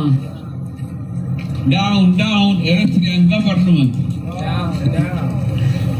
down Eritrean government down Eritrean government. We are a strong Afar community and we will never be defeated by this regime. We are going to destroy regime. ኮመንት ላይ ምን አሏቸው? የመጀመሪያው ዮኒ ቶሮንቶ ነው። ኮንፊደንስ የሌለው ሰላማዊ ሰልፍ አለ። ዲያጎ የተባለ ሰውዬ ምን አለ? እንዴ የሰልፍ ሚስኮል አለ። አጭር ሰልፍ ወይም ደግሞ ቁጥራቸው በጣም ስላነሰ ይሆናል። at this point you could have just sent an email አለ። እንዴ ከማን መውጣት አይጠበቅብን በዚህ ቅዝቃዜ ኢሜል መላክ ቢሻላችሁ ነበር አላቸው አንደኛው ዳቪስ። ናሆም የተባለ የተረገመ ኮመንት አድራጊ ደግሞ ስንፈተ ሰላማዊ ሰልፍ አለ። ይሄ ስንፈተ ሰላማዊ ሰልፍ ነው። We are going to destroy and bring down this regime. አቤል የሚባል ሰው ደግሞ ምን አለ? በርቱ ሻቢያም ሲጀምር 4 ነበሩ አለ። ተስፋት ይሄ ትክክል። ተስፋ አትቁረጡ። ሻቢያዎችም ያኔ ሲጀምሩ እንዲህ ለ4 ነበሩ። እሺ as soon as possible. Down this regime Down. አርት ሰዓረ የሚባል ሰውዬ ደግሞ የቤተሰብ ተቃውሞ ነው እንዴ? ምንድን ነው? ዳዊት የቀበሌ ሊቀመንበር ሊያወርዱ ነው እንዴ? ቪቪያን ደግሞ የተባለ በዚህ ሰልፍ ያልወረደማ መቼም አይወርድም። ያልተጻፈ አታንብብ ይላል እንዴ? አሁን እኮ በኦዲዮ ቢሆን አምነኝ። ይሄው እዚህ ለህዝብ እያሳየው እኮ ነው። አመዶ ህዝብ ጋር እያየሁ እኮ ነው ማነበው ዩቲዩብ ላይ ቲክቶክ ላይ ይፈልጋል ቲክቶክ ምንድነው ያልተጻፈ የምታነበው ይላል። እዚህ ዩቲዩብ ላይ ያሉ ሰዎች እያዩ ነው። 40 ደቂቃ መች ሞላኝ እንዴ? ሳሩ 40 ደቂቃ እኮ አልሞላም። down Eritrean government ዮርዲ አገው አማራ ምን አለች? ከሶስታችሁ ጋር ነው እንዴ ተጣላው? ይሄው ጽሁፏ ይሄው ኮመንቷ የአፋብን ደጋፊ ናት። ከሶስታችሁ ጋር ነው እንዴ ተጣላው? ያስቂ ነው። ኤስ የሚባል ደግሞ ሰው እኛ ቤት ራሱ ፋዘርን ስንቃወም 5 ሆነ ነው ምንወጣ እንዴ? እኛ ራሱ ፋዘርን እኮ ስንቃወም ለ5 ነው። እሺ ሌላ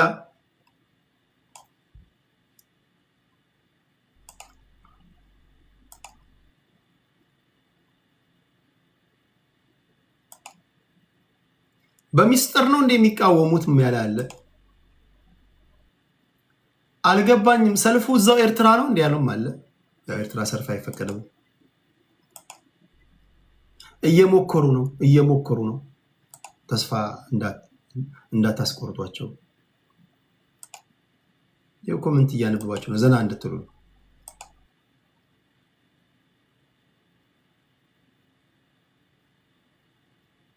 አገሩን አናወጡት ይላል። ዛሬ በሶሻል ሚዲያ መነጋገሪያ የሆነ ነው።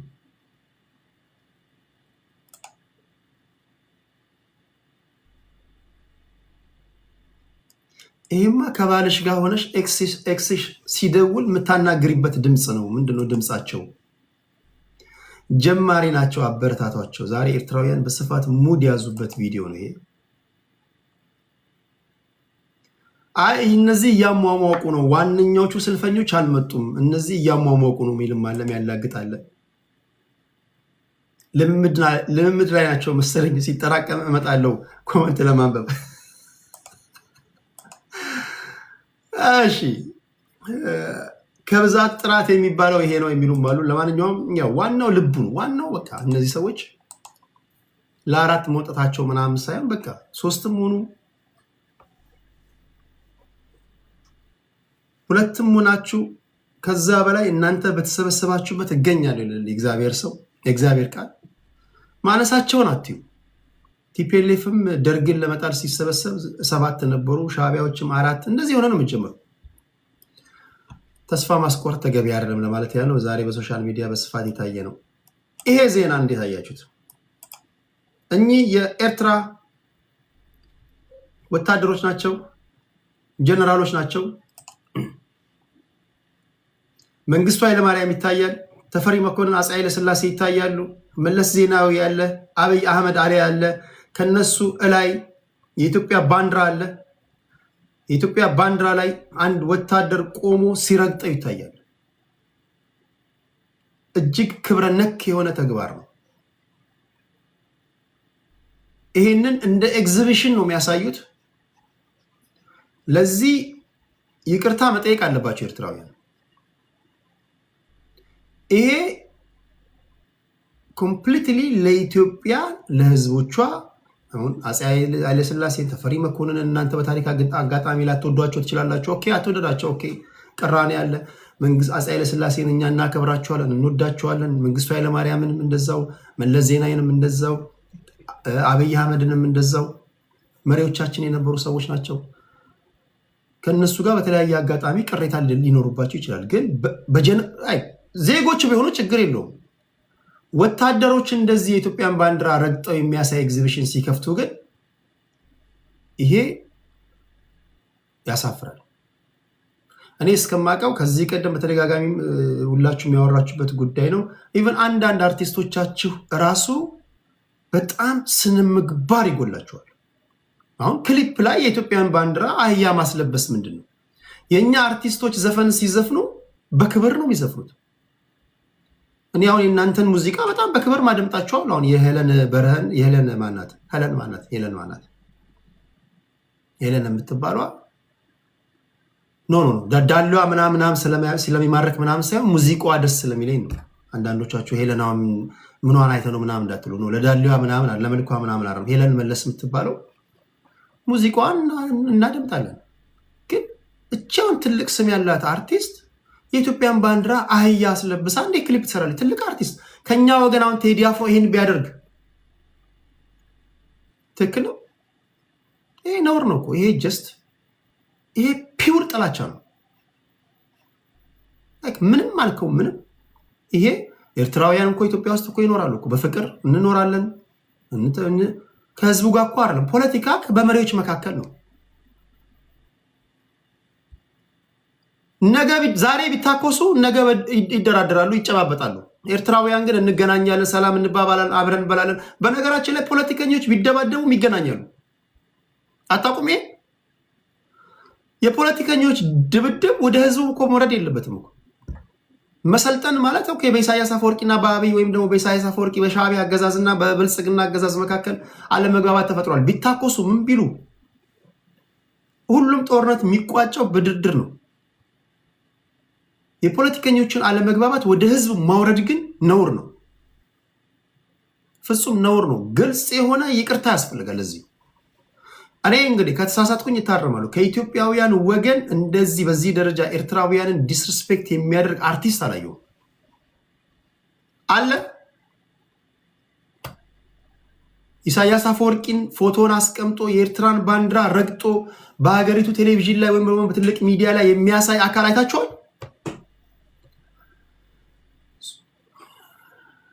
ወንድሜ ተረጋጋ፣ ትሁቱን ማይ ፍሬንድ ትሁቱን። ትህትና የግለሰብ ውጤት ነው።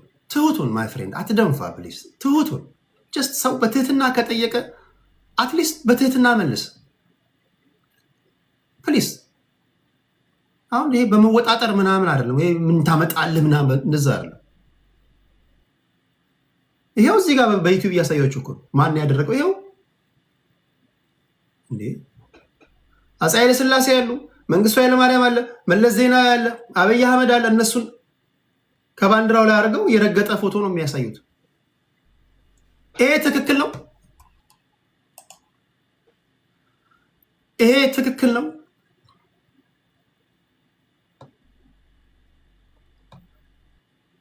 እንዴት ያለ አንዳንዱ እንዴት ያለ ጥላቻ ነው ግን ተጠምቆ ያደገው በመድኃኒዓለም እንዲህ አይጠላም እኮ። አንተ ሰው ዓለም ላይ እየኖርክ ከሌላው ከማታውቀው ሀገር ዜጋ ጋር በፍቅር እየኖርክ ምንድን ነው በዚህ ደረጃ ማሳየት ጥላቻ ለኢትዮጵያውያን? ምን ሆነ ነው? ምን በልተህ ነው? ምን ጠጥተህ ነው? ማይ ፍሬንድ ጀስት ፕሮፓጋንዳ ነው ከጠጣኸው። በቃ አብረህ ትኖራለህ እኮ ስንገናኝ ሰላም ትባባላለህ፣ ትበላለህ፣ ትተጋገዛለህ ምናምን። በማህበራዊ ጉዳይ የፖለቲከኞች እኮ እንትን ነው። ምን ሆነ ነው እነዚህ ደም ስር የሚገባው ጥላቻ? ማይ ፍሬንድ እንዲህ አይደረግም እኮ። ከምንም ነገር በላይ ደግሞ ቢያንስ ይሄ ህዝብን የሚያስቆጣ ነገር ነው ከተባለ ሂስትሪ ከሆነ ሂስትሪ በሂስትሪ ዲባንክ አድርገው። ለምሳሌ እኔ ራሴ የምትማምንበት የራሴ ትርክት አለ። ለምሳሌ በተፈሪ መኮንን ጊዜ ኮንፌዴሬሽኑ በኃይል ፈርሷል የሚለው ትርክት ኦኬ ትክክል ነው። ሰዋት ምን ላድርግ? እሱን አንተ ትርክቱን አራምደው። ኢትዮጵያውያን ግን ማክበር አለብን እንዴ! እንዴት ነው በዚህ ደረጃ ኢትዮጵያውያን የምጠላው? አሚን እንዴት ነው የምጠላው? ማለት ምንድነው? ትርክቱ ሌላ ነው እኮ። በፖለቲካ ብትጣላ እኮ በሃይማኖት እኮ እንገናኛለን እኮ። በሃይማኖት ብንለያይ በምንደግፈው በእግር ኳስ እንገናኛለን።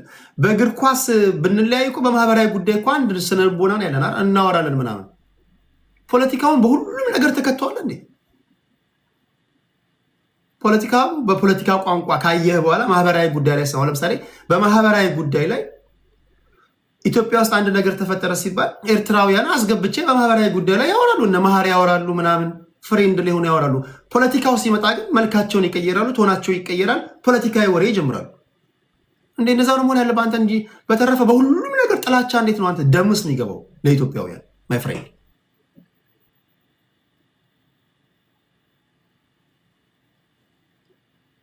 ይሄ ትክክለኛ ይሄ እግዚአብሔር ራሱ የማይወደው ይሄ ትክክለኛ እንትን አለ እንዴ? ፖለቲካውን በፖለቲካ ቋንቋ ካወራ በኋላ እኮ ጥላቻን መቀነስ አለብን። መንግስት ሳይስማማ ሲቀር ወደ ኢትዮጵያ ትመጣለህ፣ ትኖራለህ፣ ሌሎች እንደሚያደርጉት ኢንቨስት ታደርጋለህ፣ ትሰራለህ። ያለበት ኢሮፕ ባይመች ኢትዮጵያ ሰላም።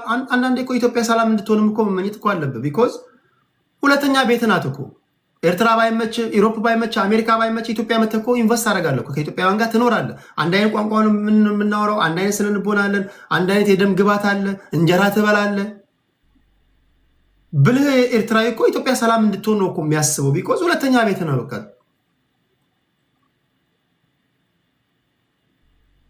አየራችንን የተነፈስክ ኢንቨስት እያደረግ እየተጠቀምክ ዲፕ ዳውን ደግሞ በዛው ደረጃ ደግሞ ለእኛ ጥላቻ ማሳየት ትክክል አይደለም። ማይ ፍሬንድ ያይ ተስተካከል፣ ፈውስ ይሁንልህ ማይ ፍሬንድ። እንዴ እኛን ስታየን እኛ በጣም በጣም በጣም ፍቅር የሆነን ህዝቦች ነው። በነገር ላይ በጣም ፍቅር ህዝቦች ነው።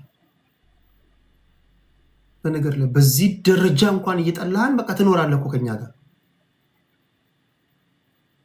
ተመሳሳዩን አንተ ለእኛ ታደርጋለህ። አንድ ኢትዮጵያዊ ኢንቨስት ላድርግ ለስራ እንደፈለግ ኩሉን ምናምን ልነግድ ምናምን ብሎ ቢመጣ መሄድ የለም እንጂ ታደርጋለህ፣ ትቀበላለህ? ጥያቄ ምልክት አለኝ በዚህ እይታ። እቅፍ ድግፍ አድርገህ እንኳን ደህና መጣህልኝ፣ አይዞ እንወድሃለን፣ ምን ላድርግልህ ምናምን፣ ነግድ አትርፍ፣ አይዞ ምናምን ትላለህ። አንዳንዶቻችሁ መንፈሳችሁን ሳይ አይመስለኝም። ይሄ መስተካከል አለበት፣ መሰልጠን አለብን ማይ ፍሬንድ። ፖለቲከኞች ይመጣሉ ይሄዳሉ። ህዝብና ህዝብ ግን የተጋባ እኮ አለ እኮ። አሁን ኢትዮጵያ የሆነ ኤርትራዊ ያገባ አለ የለም? የተዋለደ አለ፣ የተጋባ አለ። በቤተሰብ እንገናኛለን፣ በጓደኛ እንገናኛለን። ፖለቲካ ሌላ ነው፣ ማህበራዊ ጉዳይ ሌላ ነው። በቸርች አንድ ላይ እንትንላለን። እዚህ ደረጃ ጥሩ አይደለም ለማለት ያህል ነው። ጥሩ አይደለም፣ መስተካከል አለበት። እሺ ይሄ በሰፊው መነጋገሪያ የሆነ ጉዳይ ነው። ሌላው የዛሬ ጉዳይ ይሄ ነው።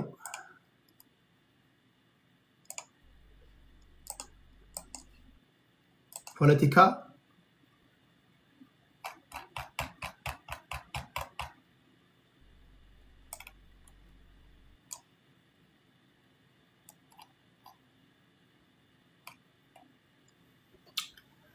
የቱርኩ ፕሬዝዳንት ረሲብ ጠይብ ኤርዶጋን ቱርክ እንደምታውቁት በጣም በኢኮኖሚው፣ በፖለቲካው፣ በወታደራዊ በጣም ከፍተኛ እድገት ወይም ግስጋሴ እያስመዘገበች ያለች ሀገር ናት። የዚች ሀገር መሪ መጀመሪያ መሄድ የነበረባቸው ዩናይትድ አረብ ኤሚሬትስ ነበር።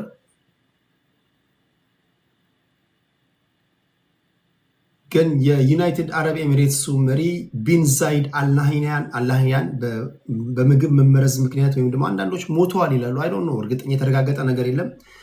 የዩኤኢ ጉዟቸውን ሰርዘው ወደ ኢትዮጵያ መጥተዋል። ወደ ኢትዮጵያ በመጡበትም ጊዜ የኢትዮጵያ መንግስት ደማቅ አቀባበል አድርጎላቸዋል። በዚህ አቀባበል ላይ ጠቅላይ ሚኒስትር አብይ አህመድ እንዲህ ተናግረዋል። ጠቅላይ ሚኒስትር አብይ አህመድ አሊ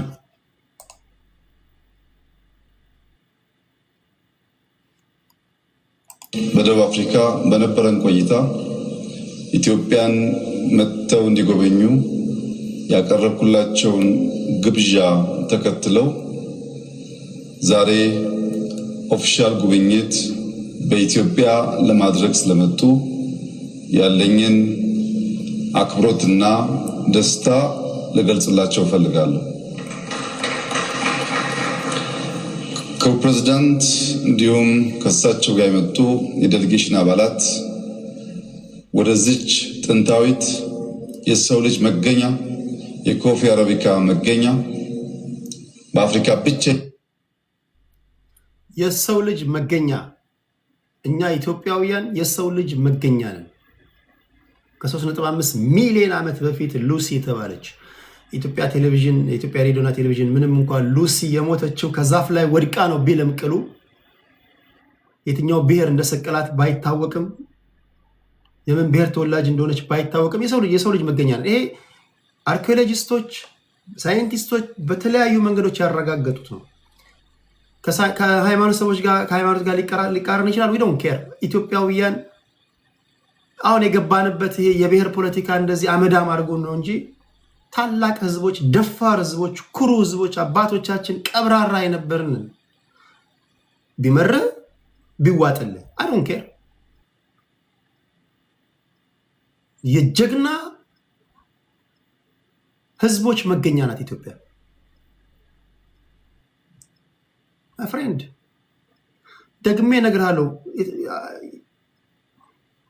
አሁን የተናገርኩት ንግግር ያልተመቻችሁ አላችሁ፣ የቆረቆራችሁ ካላችሁ በተሰጠኝ የልጅነት ስልጣን ደግሜ እናገራለሁ። የሚቆረቆራህ አለ። አሁን ያለንበት ነባራዊ ሁኔታ ምናምን ወይ እነዚህ ፍርፋሪ የሚለቅሙትን ምናምን የሚልከሰከሱትን አትይ። ኢትዮጵያ የሚሊዮኖች ከነ ችግራችን ከነ ድህነታችን አንተ ፍጹም ቀብራራ ኩሩ ጀግና ህዝቦች ነው ማይ ፍሬንድ። ብቸኛው ቅኝ ያልተገዛን ህዝቦች ነው። ከኢትዮጵያውያን ጋር ስትጋባ ራሱ ኢትዮጵያውያን ጋር ሼር የምታደርገው ደም ራሱ ደፋር ያደርጋል። አንዳንዶቻችሁ ደፋር የምትሆኑት ጎና አጋጣሚ ከኢትዮጵያውያን ጋር ተኝተሻል፣ ልጅ ወልደሻል ምናምን በጣም የሚገርም ደም ነው ያለን ማይ ፍሬንድ። ኖ እነዚህ እንትኖችን አታያቸው። እናንተ እኮ ሚስካልኩሌት የምታደርጉን የምታያቸው ናቸው እኮ የሚያሳስቷችሁ። ይሄ ዝም ብሎ ፍርፋሪ እየሰጠው ምናምን ሚስቱን የሚሰጠን እሱን አትይ። ኖ ነው አንተ ማይ ፍሬንድ ትክክለኛ ኢትዮጵያውያኖችን ያቸው። ሲጮህ አሰማቸውም፣ አቧራ ሲያስነሱ አታያቸው። የሆነ ቀን ነው ብቅ የሚልል የሚገለጥብቅ እኔ የሆነ ህዝብ ነው የሰው ዘር መገኛ ነው። እንኳን የሆነውን ቀርቶ ሰው እኮ ታሪክ ሽሚያ ውስጥ ነው ያለው። ያልሆነውን ሆኛለሁ እያለ እኮ የዓለም ሀገር እኮ ያወራል እኮ። እንኳን አይደለም እኛ የሆነው ቀርቶ እንደው በአግባቡ አልተናገረም። ይሄ የብሔር ፖለቲካ ሰቅዞ ይዞ ነው ማለት ነው። እነዚህ ብሔርተኞች እየጮሁ እንዴት በሀገራዊ ጉዳይ እናውራ አመዳም አደረጉን እንጂ አንተ አባቶቻችን እንደዛ አይደለም፣ አፈጣጠራችን እንደዛ አይደለም። ሲሆን ታሪካችን በዓለም አደባባይ ላይ መነገር የነበረበት እንደዛ አይደለም። ጠቅላይ ሚኒስትሩ ለቱርኩ መሪ ረሲፕ ጣይብ ኤርዶጋን በመድረኩ ነው እንደዚህ የሚናገረው። ለመጨረሻ ጊዜ የሀገራችሁ መሪ የውጭ ሀገር መሪን ጋብዞ ኢትዮጵያን በዚህ ደረጃ ላይ ያስተዋወቀው መቼ ነው? ለመጨረሻ ጊዜ ያያችሁት መቼ ነው?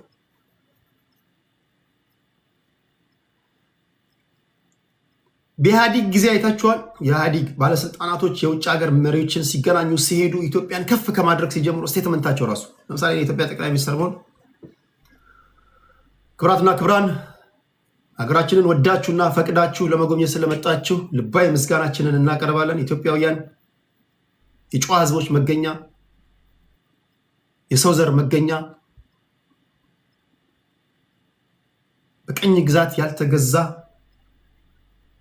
የጀግኖች መፍለቂያ፣ የ13 ወር ጸጋ። ሰውየው እንዲህ ነው እንዲህ ይላል።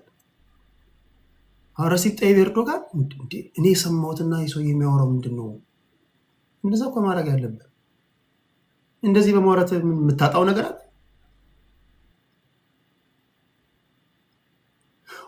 አብይ አህመድ በአማርኛ ነው የተናገረው፣ ረሲፕ ጣይብ ኤርዶጋን በእንግሊዝኛ ነው የተናገረው። ይሄ ለራስ የምሰጠው እኮ የወረደ እሳቤ እኮ ነው። ረሲፕ ጣይብ ኤርዶጋን በምንድን ነው የተናገረው?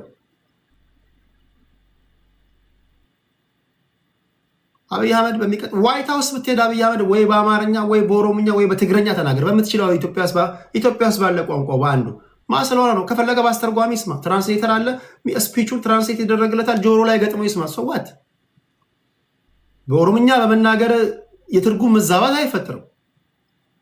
በአማርኛ በመናገር እንደውም ቋንቋን ታስተዋውቃለህ እንጂ የትርጉም መዛባት አይፈጠርም። ረሲፕ ጣይብ ኤርዶጋን አፉን በፈታበት ቋንቋ ተናግሮ አብይ በአማርኛ በመናገሩ ምንድነው ችግሩ? እንዲህ ያሉትን ስታይ ነው ሚስ ካልኩሌት የምታደርገን። አሁን ዘመን ጆሮ ላይ ገጥመህለት ትራንስሌተር አለ፣ ኤአይ አለ፣ ይሰማዋል እኮ ሰውየው ምንም አይነት ዊዛውት ኤኒ ሊትራሊ ቴክኒኮች ሚስቴክ ሳይፈጠር ማለት ነው። የትራንስሌሽን መዛባት ምናምን የትርጉም መዛባት ሳይፈጠር ጆሮ ላይ አድርጎ ይስማ። አይደለም አሁን ያኔም ጃንሆይ ሊግ ኦፍ ኔሽን ላይ ጣሊያኖችን ወረራ ሊግ ኦፍ ኔሽን ላይ ከሁለተኛው ዓለም ጦርነት በኋላ የተመሰረተ ተቋም ላይ በአማርኛ ነው የተናገሩት። በአማርኛ አይደለም ጃ የተናገሩት በአማርኛ እኮ ነው። ዓለም ባልሰለጠነበት ዘመን ራሱ ጃንሆይ ሀሳባቸውን ከማስተላለፍ የገደባቸው ነበር። ገድቧቸዋል።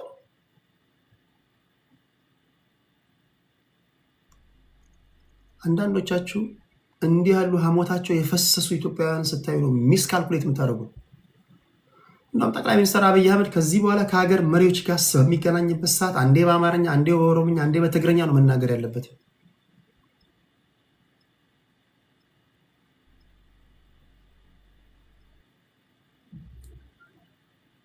ነገ ዋዶ ነው ከሆነ ቦታ ላይ ስትመጣ በሀገር ባፈራው ቋንቋ ነው መናገር ያለበት። እንደዛ ነው መሆን ያለበት። ምን ሲፈነዱ ይታያል። እስኪ ወይ ዲፕሎማሲ እንደው ሲከሽፍ ይታያል። እንደው ዲፕሎማሲ እንደው ሳይሰራ ምናምን። ለማንኛውም ዋናው ጭብጥ ሀሳቡ ምንድነው? ባለፉት ጊዜያቶች ባልተለመደ ሁኔታ ስለ ኢትዮጵያ የተናገረው ንግግር አስደሳች ነበር። ከዛ ባሻገርም ጭብጥ ሀሳቡ አለ፣ እሱን ነግራችኋለሁ። ከዛ ፖለቲከኞች ትገባላችሁ፣ እንደተለመደው ትንጫጫለህ፣ ትጮዋለህ። ከዛ ከጨረስ ከረጨ በኋላ ወደምትሄድበት ትሄዳለህ፣ ከቴዲ አናት ላይ ትወርዳለህ። ጊፍት ጋለሪ እየሞላ እዚህ ውስጥ ዝም ብለህ አትገባም። ከዚህ በኋላ ኤርትራውያን ጊፍት ጋለሪ እየሞላ ነው የምትገባው። አንዳንዴ በነፃም ስታስገቧቸው እኮ የእነሱ ቅጥረኛ መስላችኋለሁ። አንዳንዱ ሊቆጣኝ ይፈልጋል ምናምን። ከፈለኩ አስገባለሁ፣ ካልፈለኩ ብሔርተኛ እንደውም እየከፈልክ ነው መግባት ያለብን። ብሔርተኛ እየከፈልክ ካልከፈልክ በጌታ ፍቅር ለምናለሁ እቤቴ እንዳትመጣ። እኔ አውርቼ ዘግቼ በቃ የምጫወተውን ጨዋታ እጫወታለሁ። ኮታ ተሰጥቷል ለ76 ብሔር ብሔረሰቦች፣ የቴዲ አዋሳ ቤተሰቦች ኮታ ተሰጥቷቸው፣ ለአማራ ይሄን ያህል፣ ለኦሮሞ ይሄን ያህል፣ ለትግራይ ይሄን ያህል ኮታ ተመድቧል። ኮታውን ያሟላ ብሔር ነው መግባት ያለበት። አታሟላም፣ ምን ይቀርብኛል? ከበቂ በላይ አውርቻለሁ። በቃ ይበቃኛል። ከዚህ በኋላ አንተ ገብተህ ስሜትን ብትረጭ ነው። ከዛ በኋላ ምን ለኔ የምጠቅምልኝ ነገር የምጠቅመው ነገር የለም። ለራስ ነው ጥቅሙ። እንዘጓለን ወይም ደግሞ ከሌሎች ቲክቶክ ላይ ካሉ ሰዎች ጋር ማህበራዊ ጉዳይ ላይ እናላግጣለን። ይኸው ሳሩን ደጋግማ እየላከች ነው። ቆይ ሳርዬ፣ ቆይ አንዳንዶቻችሁ እየላካችኋት ነው መሰለኝ። ሳሩን ሂጂ ከቴዲ ጋር ተጫወቺ ምናምን እያሉ አንዳንድ ሰዎች ዝም ብለው ኮመንት እያደረጉላት ነው መሰለኝ። በተደጋጋሚ እንትን እያለች ነው። ፖይንቱ እንደዛ ነው። ጊፍት ጋለሪ መሙላት አለበት፣ ግዴታ ነው። እስካሁን አገልግለናል። ከዚህ በኋላ እየከፈልክ ነው መግባት ያለበት። አይ ቲንክ ሰምተኛል። ጊፍት ጋለሪ እየነካ ፋኖ ግዴታ ነው እየሞላ ኦነግ ምናምን ቲፔልፍ ምናምን እንደዛ ነው መሆን ያለበት። ካላስከፈልክ ትክክል አይሆንም። ለማንኛውም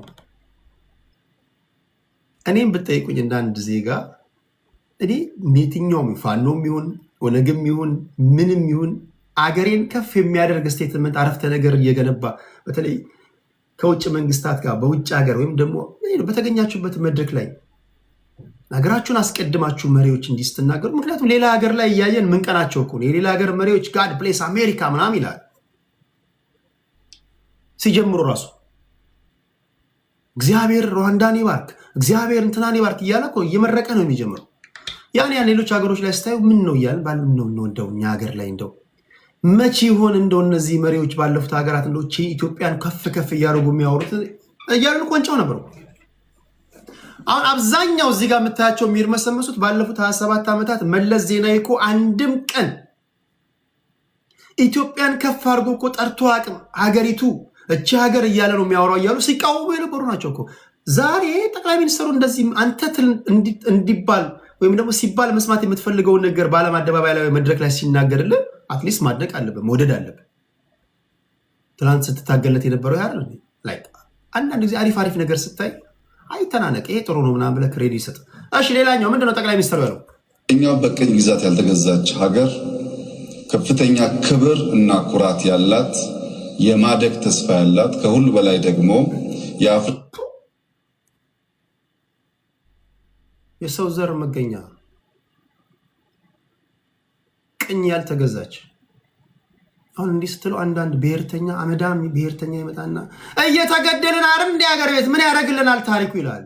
በተነሳሽነት ላይ ቀዝቃዛ ውሃ ይቸልሳል አሉ። ደግሞ የሆነ ሹል የመሳሰሉ ብሔርተኞች ከየት እንደሚወጡ አታውቅም። ነገር ከመልካም ንግግር ላይ ተንኮል የሚመዙ አሉ።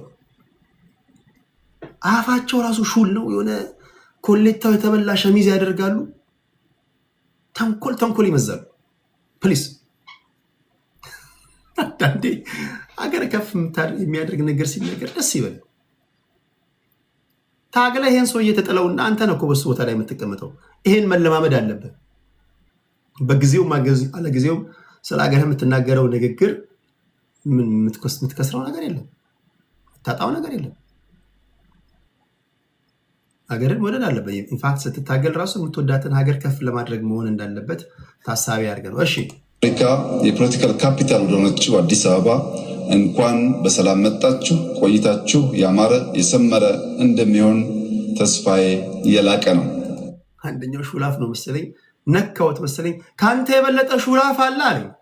አም ሶሪ ማይ ፍሬንድ፣ አም ሶሪ። አንዳንዴ የምናገረው ንግግር ከተቀመጥክበት ሊያስፈነጥርህ ይችላል። አም ሶሪ፣ ከልብ ይቅርታ ጠይቃለሁ። አንተን ለማለት አይደለም።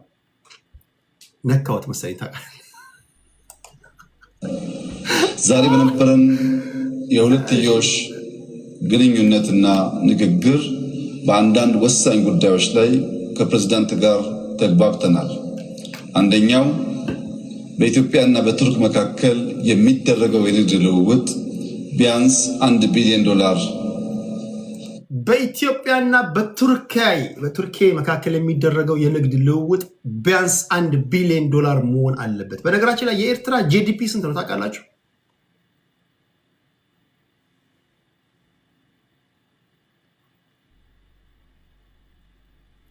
ጂዲፒ ማለት ግሮስ ዶሜስቲክ ፕሮዳክት ማለት ነው። ኢኮኖሚክስ ጎበዝ ተማሪ ስለሆንኩኝ ይሄ በደንብ ልነግራችሁ እችላለሁ።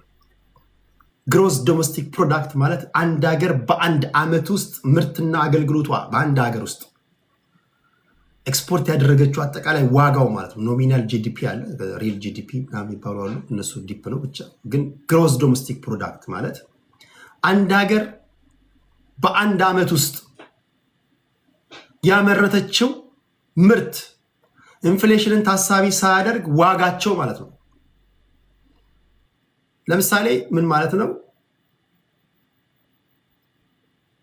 ከብት፣ የከተል ፕሮዳክሽን ምን ያህል ኤክስፖርት አደረግን? ቡና፣ ቆዳ። ከብት ሲባል ግን የከብትን ዋጋ ደምረ ድጋሚ ወተትና አይብ ምናምን አደምርም። ቢኮዝ ዞሮ ዞሮ የከብት ውጤቶች ስለሆኑ ማለት ነው። እነዚህን ሳይጨምር ከብት፣ ቆዳ፣ ቡና፣ የተለያዩ ሰርቪስ ምናምን እነዚህ ይደምራሉ። ያ ጂዲፒ ነው። ኢትዮጵያ አይ ቲንክ ክሎዝ ቱ 900 ቢሊዮን፣ ኤርትራ 1.5 ቢሊዮን ነው፣ 2 ቢሊዮን።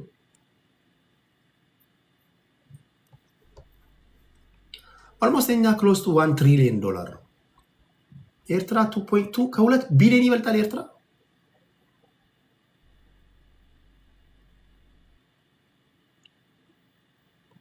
እስኪ ጻፉልኝ፣ ስንት ነው ኤርትራ? አሁን ከ2 ቢሊዮን የሚበልጥ አይመስለኝም። 2.2 ቢሊዮን ኖ፣ እንደዛ ከሆነ ግምት የሚገርም። የኛ ከ900 ቢሊዮን ነው። ክሎስ ላይክ 1 ትሪሊዮን ነው። 2.2 ቢሊዮን 1.5 ቢሊዮን። ከቱርክ ጋር ብቻ የምናደርገው የንግድ ትስስር 1 ቢሊዮን መሆን አለበት። ቻይና፣ አሜሪካ፣ የሌላ ሀገሮችን ሳይጨምር ማለት ነው። ምን ያህል ትልቅ ኢኮኖሚ ያላት ሀገር እንደሆነች ኢትዮጵያ ናስ። ኦልሞስት ከቱርክ ጋር ብቻ የምናደርገው የንግድ ትስስር ከኤርትራ ጂዲፒ ጋር ኦልሞስት ተመጣጣኝ ተቀራራቢ ነው።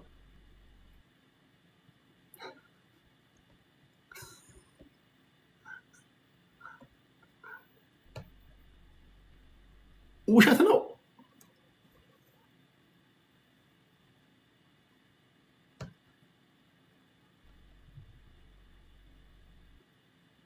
$2 ቢሊዮን ለ900 ምናምን ቢሊዮን እንኳን የቅርቡ እንኳን የ2024 ምናምን ማስታወሱ $900 ቢሊዮን ነው የኛ ጂዲፒ፣ ግሮስ ዶሜስቲክ ፕሮዳክት ማለት ነው አጠቃላይ። ኢማጂን ደግሞ ሰላሙ ምናምን ፖለቲካችን ቢረጋጋ ምናምን ዙሪያችንን ጠላቶቻችን ባይከቡን በዚህም በዛም የሚወጋጉን ባይኖሩ እነዚህ አፋቸው ሹል የሆኑ ጩቤ የመሰሉ ብሔርተኞች ቢወገዱ ፖለቲካችን ያሳብ ቢሆን የፓርቲ ፖለቲካ ብንመጣ እነዚህ በቃ ተነጨው ተቋጨው ምናምን እያሉ የሰው እየገደሉ እዛ ባይኖሩ በሰላማዊ መንገድ መሪዎቻችንን እየሾምን እያወረድን ቢሆን ደግሞ አስበው።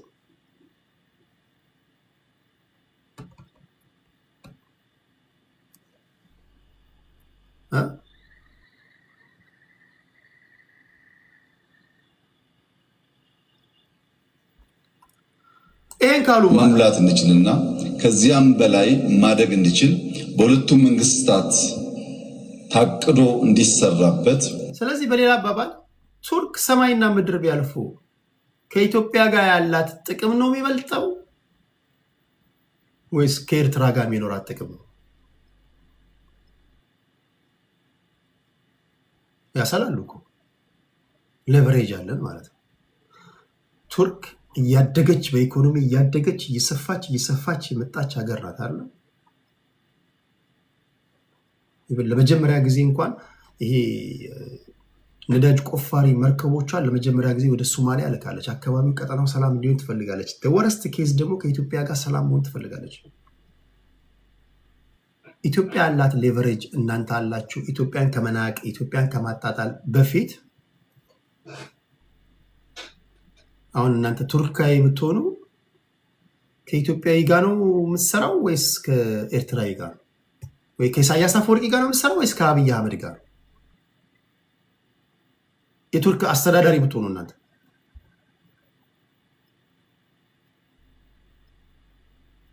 ሶየኛ ከቱርክ የሚደርሰን ድሮን ነው ይላል እና የዓለም ፖለቲካ በድሮን የሚዋጋበት ሆኖ አንተ ቆመ ጠበቀ ልትይዝ ፈለክ እንዴ አመዶ?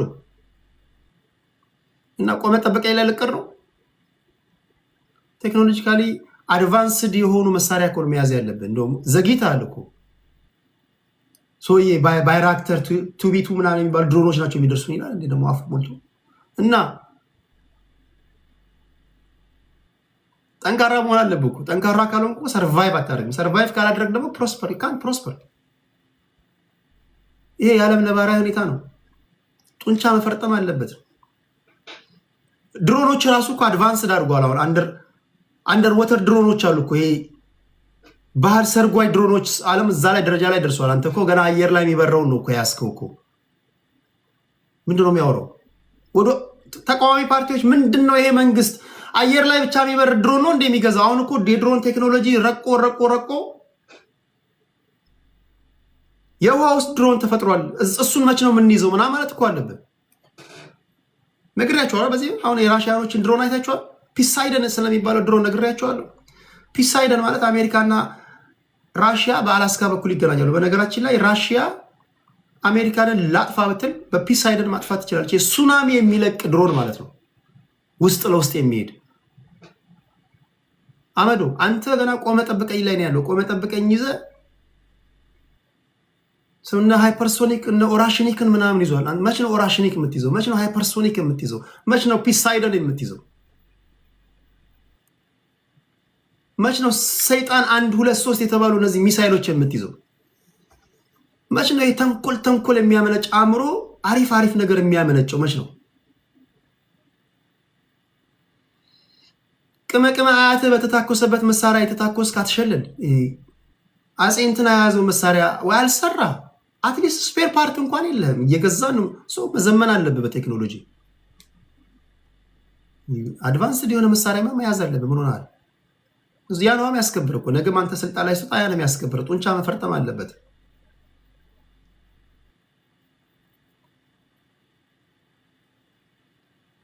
እሺ ስለ ባህር በር የተናገረው ነገራቸው እንዲሁም የቢዝነስ ሴክተሮች ዳይቨርሲፋይ እንዲደረጉን ቴዲ በእናትህ አስገባ። አላስገባም፣ ብቻዬን ነው የምኖረው። አንድም ብሔርተኛ እንዳይመጣ እኔ ጋር ከዛሬ ጀምሮ እንደው አላስገባም። እንዳትመጣ እኔ ጋር ምን ልሰማ ነው? ምን የሚማርከው ትንታኔ ልሰማ ነው? አዲስ አበባ የማናት ልትለኝ ነው?